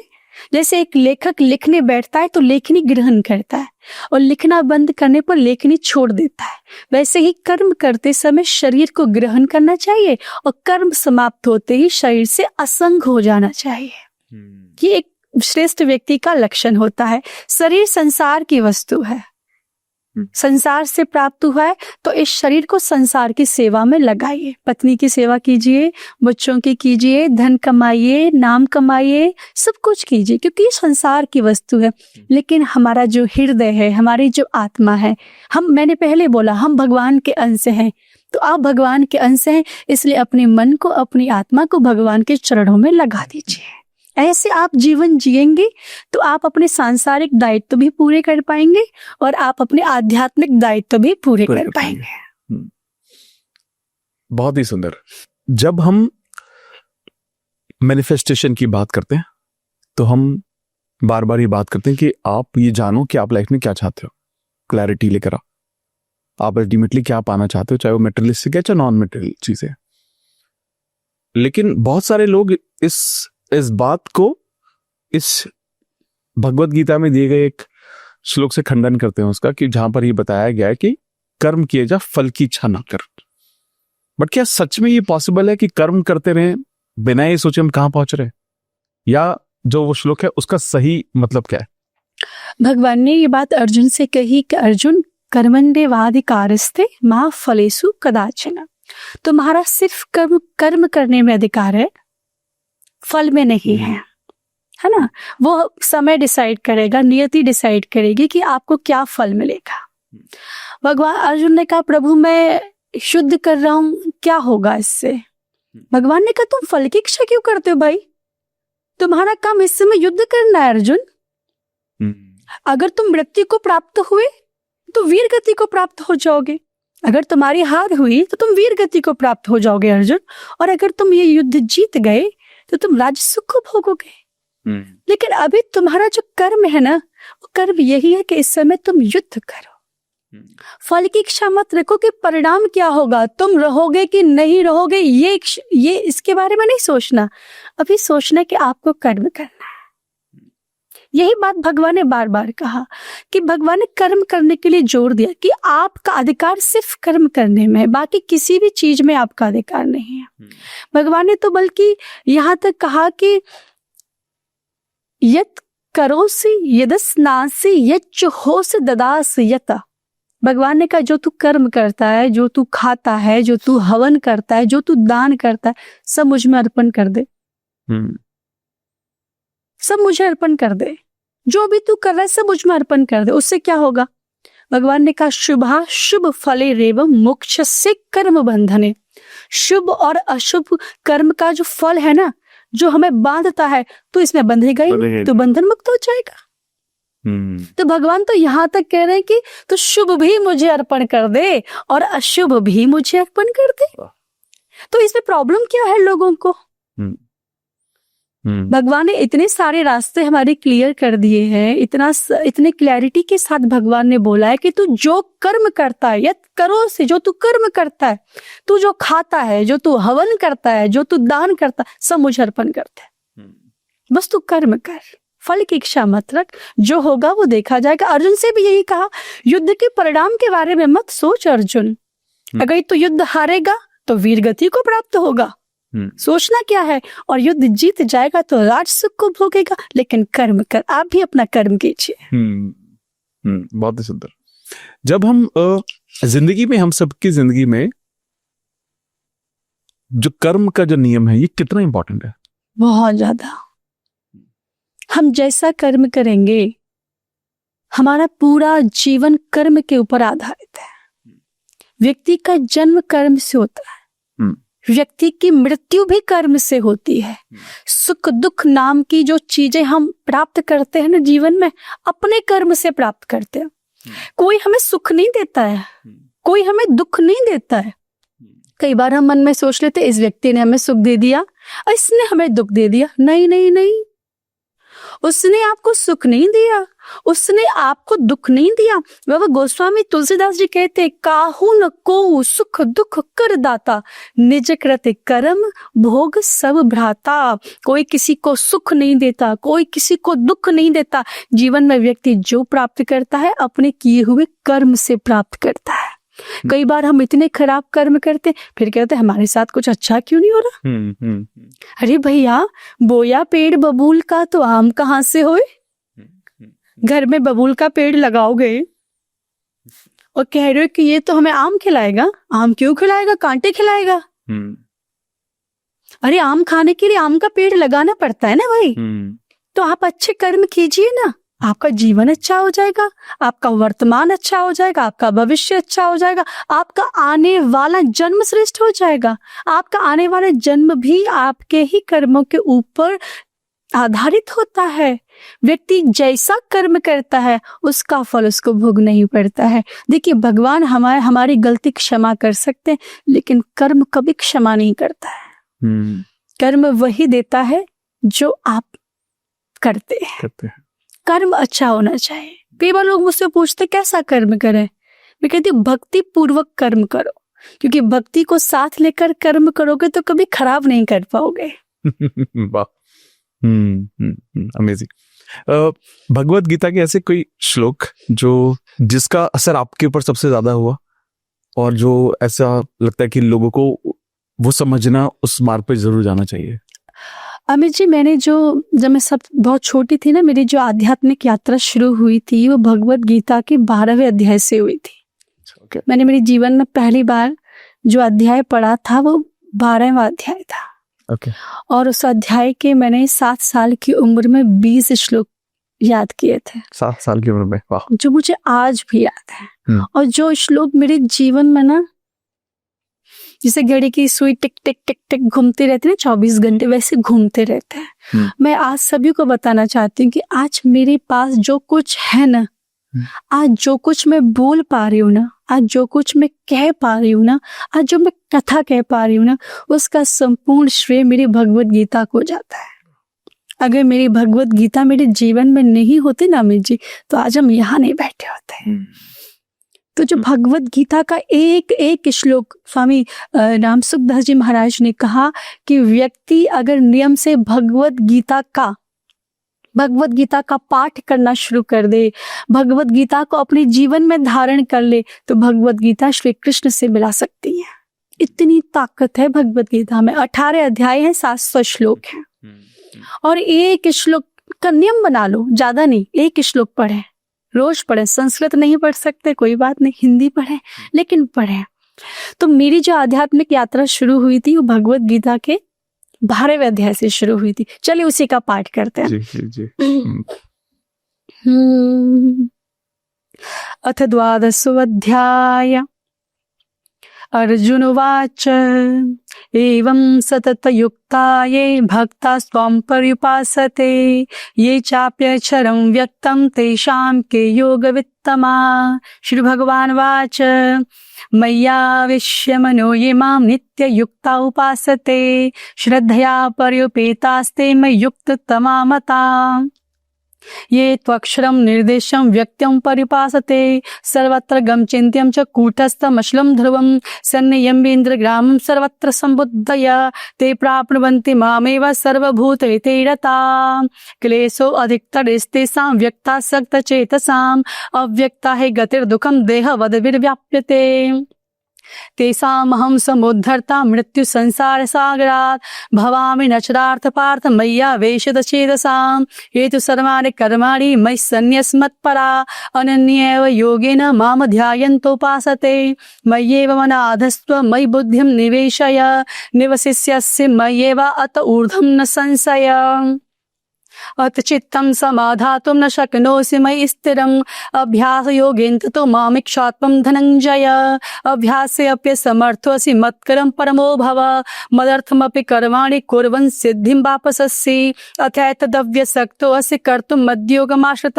सर्वकर्मफलत्यागं ततः कुरु यथात्मवान् श्रेयो हि ज्ञानं व्यासाज्य ज्ञानाद् ज्ञानं विशिष्यते ध्यानात् कर्म फल त्यागस्यागच्छन्त्यनन्तरम् अद्वेष्टा सर्वभूतानां मैत्र करुण एव च निर्ममो निरंकारः सम दुःख सुख क्षमी संतुष्टः सत्कं योगी तात्मा दृढनिश्चय मय्यर्पित मनो बुद्धि यो मद्भक्त समे प्रिय यस्मान्नो दुजते लोको लोकान्नो दुजते चय हर्षामर्ष भय द्वेगे मुक्तो यह सच में प्रिय अनपेक्षा शुचि दक्ष उदासीनो गतव्यथा सर्वारंभ परित्यागी यो मद्भक्त समे प्रिय यो न हृष्यति न द्वेष्टति न शोचति न कांक्षति शुभाशुभ परित्यागी भक्ति माने समे प्रिय संहसस्रो च मैत्री च तथा मानापमानयो शीतोष्ण सुख दुखेषु समसंग विवर्जिता तुल्य निंदा स्तुत मौनी संतुष्टो येन केनचित् अनकेत स्थिरमति भक्तिमान में प्रियो नर ये तु धर्मामृतमिदं मिथोक्तं परिपासते श्रद्धाना मत्परमा भक्तास्ते अतीव मे प्रिया ओम तत्सदित श्रीमद्भागवत गीता सुपनिषत्सु योगशास्त्रे श्री कृष्णार्जुन संवादे भक्ति योगो नाम द्वादशोऽध्यायः। ये हमने भागवत जी के 12वें अध्याय का पाठ किया और मेरा जो सबसे प्रिय श्लोक है उस पे भगवत गीता के 12वें अध्याय का 8वां श्लोक है जो ऐसा है मय्येव मन आधस्त्व मयि बुद्धिं निवेशय निवसिष्यसि मय्येव अत ऊर्ध्वं न संशय। भगवान बड़े ही सिंपल से तरीकों में हमें समझा रहे हैं। भगवान ने कहा तेरे पास मन है, तू अपने मन को मुझ में लगा। भगवान कह रहे तेरे पास बुद्धि भी है, तू अपनी बुद्धि को भी मुझ में लगा। अगर तू अपनी मन और बुद्धि को मुझ में लगाएगा तो हे अर्जुन तू मुझ में ही निवास करेगा, इसमें कुछ भी संशय नहीं है। मैं हमेशा एक बात कहती हूँ, भगवान ने इतने सरल सरल चीजें हमें बताई हैं उन तक प्राप्त करने के लिए, फिर भी लोग कहते हैं कि हम भगवान को कैसे प्राप्त करें। भगवान ने बड़ी सिंपल तरीके से भगवत गीता के 18वें अध्याय में बोला सर्वधर्मान परित्यज्य मामेकं शरणं व्रज अहं त्वा सर्व पापेभ्यो मोक्षयिष्यामि मा शुचः। भगवान ने कहा तू संपूर्ण धर्म को, संपूर्ण कर्तव्य कर्मों को मुझ में परित्याग करके मामेकं शरणं व्रज, तू मेरी शरण में आ जा। अहं त्वा सर्व पापेभ्यो, मैं तुझे तेरे समस्त पापों से मुक्त कर दूंगा, इसमें कुछ भी संशय नहीं है। भगवान श्री राम भी यही बात कहते हैं कि जब व्यक्ति मेरे सामने आता है ना, उसके जन्म जन्मांतर के पाप नष्ट हो जाते हैं, क्योंकि भगवान का नाम कैसा है? भगवान का नाम है मंगल भवन अमंगल हारी, जो सारे अमंगलों का हरण कर लेता है। ऐसे हमारे भगवान का नाम है। नाम संकीर्तनम यस्य सर्व पाप प्रणाशनम, जिनके नाम का संकीर्तन करने से बड़े बड़े पाप नष्ट हो जाते हैं। ऐसे श्री कृष्ण को हम प्रणाम करते हैं, उनके चरणों की संगति हमें जरूर लेनी चाहिए। यही मेरा समस्त दर्शकों से निवेदन है। बहुत ही सुंदर, बहुत ही सुंदर। साक्षात भगवान है मेरे सामने, तो मुझे ऐसा लग रहा है। हमने बहुत सारे पॉडकास्ट किए, अब तो I think over 100 we have done, but जो आनंद मुझे आज आया, ऐसे नहीं था कि भी मतलब किसी ने वो ऐसा नहीं महसूस हुआ, बट आज का मुझे लग रहा है शायद कुछ तो मेरे जन्म में, अपने इस जन्म में और पिछले जन्मों में कुछ अच्छा किया है कि आपके दर्शन अरे सच में, क्योंकि वो एनर्जी जो आपसे मिल रही है और ये उसी से मिल पाती है जो वो भाव अपने अंदर रख पाता है। और आई एम श्योर अबाउट इट, जितने भी लोग इस पॉडकास्ट को देख रहे हैं, पॉडकास्ट कम, ये भागवत ज़्यादा हुई है आज, और मुझे लगता है शायद सबसे सुंदर बात इसकी यही है। और कहीं ना कहीं मुझे ऐसा लग रहा है कि आपको भी शायद महसूस हो रहा होगा कि कितना कुछ है जो बात की जा सकती है। अब मेरे को बार बार आ रहा है कि आई थिंक जब अगली बार मैं आपसे वक्त लूंगा तो बोलूंगा कि 4 घंटे से 5 घंटे हम निकाल कर आइएगा ताकि सिर्फ मैं सुनता ही रहूंगा, मैं सवाल भी नहीं पूछूंगा ताकि लोगों को डिस्टर्ब ना हो। लेकिन मुझे इतना आनंद आया, मैंने काफी सारे पॉडकास्ट किए, पर ये बात पर्सनली मैं एक बात बोल रही हूँ, मैंने बहुत लोगों के साथ किए, लेकिन जो आज आनंद मुझे आपके साथ मिला वैसा मुझे कहीं नहीं मिला। That's true. मम्मी तो मेरे साथ ज्यादातर हर पॉडकास्ट में रही है, और इस जगह में कुछ है, इस स्थान में कुछ है, मुझे कुछ कहना थोड़ी पड़ रहा है, ये मुझसे कहलवा रहा है, निकाल रहा है मेरे अंदर से जबरदस्ती। मैंने तो सोचा ही नहीं था ना इतनी सारी बातें करने के लिए आपके साथ। मैं तो पॉइंट टू पॉइंट आपके साथ बात करने वाली थी, और मैंने जो सोचा था करने के बारे में उसका एक शब्द भी नहीं बोला अभी तक, और जो मैंने नहीं सोचा था वही। और मैं हमेशा देखती, जब मैं कथा करने जाती थी ना व्यासपीठ पे, मैं जो पढ़ के जाती थी ना वो कभी नहीं बोलती थी, और जिस दिन मैं बिना पढ़े बोलती थी ना उस दिन, लेकिन अध्ययन तो करना चाहिए, ऐसी बात नहीं कि अध्ययन नहीं करे। अच्छा वक्ता वही होता है जो बहुत अच्छा सुनने वाला होता है, बहुत अच्छे अच्छे लोगों को सुने और खूब शास्त्रों का अध्ययन करे। जो अच्छे अच्छे लोगों को सुनेगा और अच्छी अच्छी पुस्तकों का अध्ययन करेगा वही अच्छा बोल सकता है। लेकिन क्योंकि मैंने देखा बहुत सारा कुछ पढ़ के जाती थी व्यासपीठ पे, एक अक्षर नहीं बोलती थी। उस दिन कथा लोगों को बड़ा आनंद आता था, देवी जी आज तो आपने रुला दिया हमें। मैंने कहा जिस दिन तैयारी करके गई थी उस दिन तो कोई रोया नहीं था। ऐसा अक्सर ऐसा होता है जैसे कि आज। तो कभी कभी ये भी मुझे, मैं जहाँ बैठी मैं इसको भी अपनी व्यासपीठ ही समझ रही हूँ, और ये व्यासपीठ ही है क्योंकि इस पर बैठ के आप सिर्फ भगवान की बातें कर रहे हैं, कोई सांसारिक बातें नहीं कर रहे हैं। हमारे जीवन का केवल एक ही उद्देश्य है अमित जी, कि लोगों को भगवान के बारे में बताना। जीवन में कितने भी बड़े ऊंचे पद पर बैठ जाओ, कितने भी बड़े आदमी बन जाओ, लेकिन आपकी बिगड़ी को मेरे बांके बिहारी के अलावा कोई बना नहीं पाएगा। तो जीवन में कहीं भी जाओ, खूब ऊंचे प्रधानमंत्री बनो, राष्ट्रपति बनो, हमारी तो शुभकामनाएं, मंत्री बनो, खूब नाम कमाओ, मुकेश अंबानी बनो, हाँ हमें तो अच्छा लगेगा, लेकिन भगवान को साथ लेके चलो। जिस दिन उनको छोड़ दिया ना, आपका गिरना निश्चित है, और जब गिरोगे तो उठाने वाला नहीं बचेगा फिर। और उनको साथ लेके चलोगे तो बस बढ़ते जाओगे, कभी नीचे नहीं आओगे, क्योंकि भगवान कभी अपने भक्त को गिरने नहीं देते, वो उठा के रखता है। मेरा एक बहुत ही प्रिय भजन है, हमारे वृंदावन के बड़े अच्छे संत हुए श्री कृपालु जी महाराज, जिन्होंने श्री प्रेम मंदिर का निर्माण कराया, और मेरे हृदय में उनके प्रति बहुत सम्मान है, क्योंकि पूज्य महाराज श्री पहले ऐसे संत हुए जिन्होंने सबसे पहले श्री राधा नाम का प्रचार किया, लोगों के तक राधा रानी के बारे में बताया, उन तक बातें पहुंचाई। तो परम श्रद्धेय महाराज श्री ने एक भजन लिखा है श्री राधा रानी के लिए, वो मैंने गाया भी है, यूट्यूब पे भी पड़ा हुआ है। वो उसकी 2 लाइन हम गुनगुनाते हैं, मेरा मोस्ट फेवरेट भजन है, मुझे यही भजन अच्छा लगता है। बोले श्री राधा रानी सरकार की जय। प्यारी प्यारी भोरी भारी बरसाने वारी, सुध लो हमारी वृष भानु दुलारी। प्यारी प्यारी भोरी भारी बरसाने वारी, तेरी कृपा में तो कछु कमी नहीं प्यारी, तेरी कृपा में तो कछु कमी नहीं प्यारी। मैं ही नहीं कृपा पाने का हूँ अधिकारी, मैं ही नहीं कृपा पाने का हूँ अधिकारी।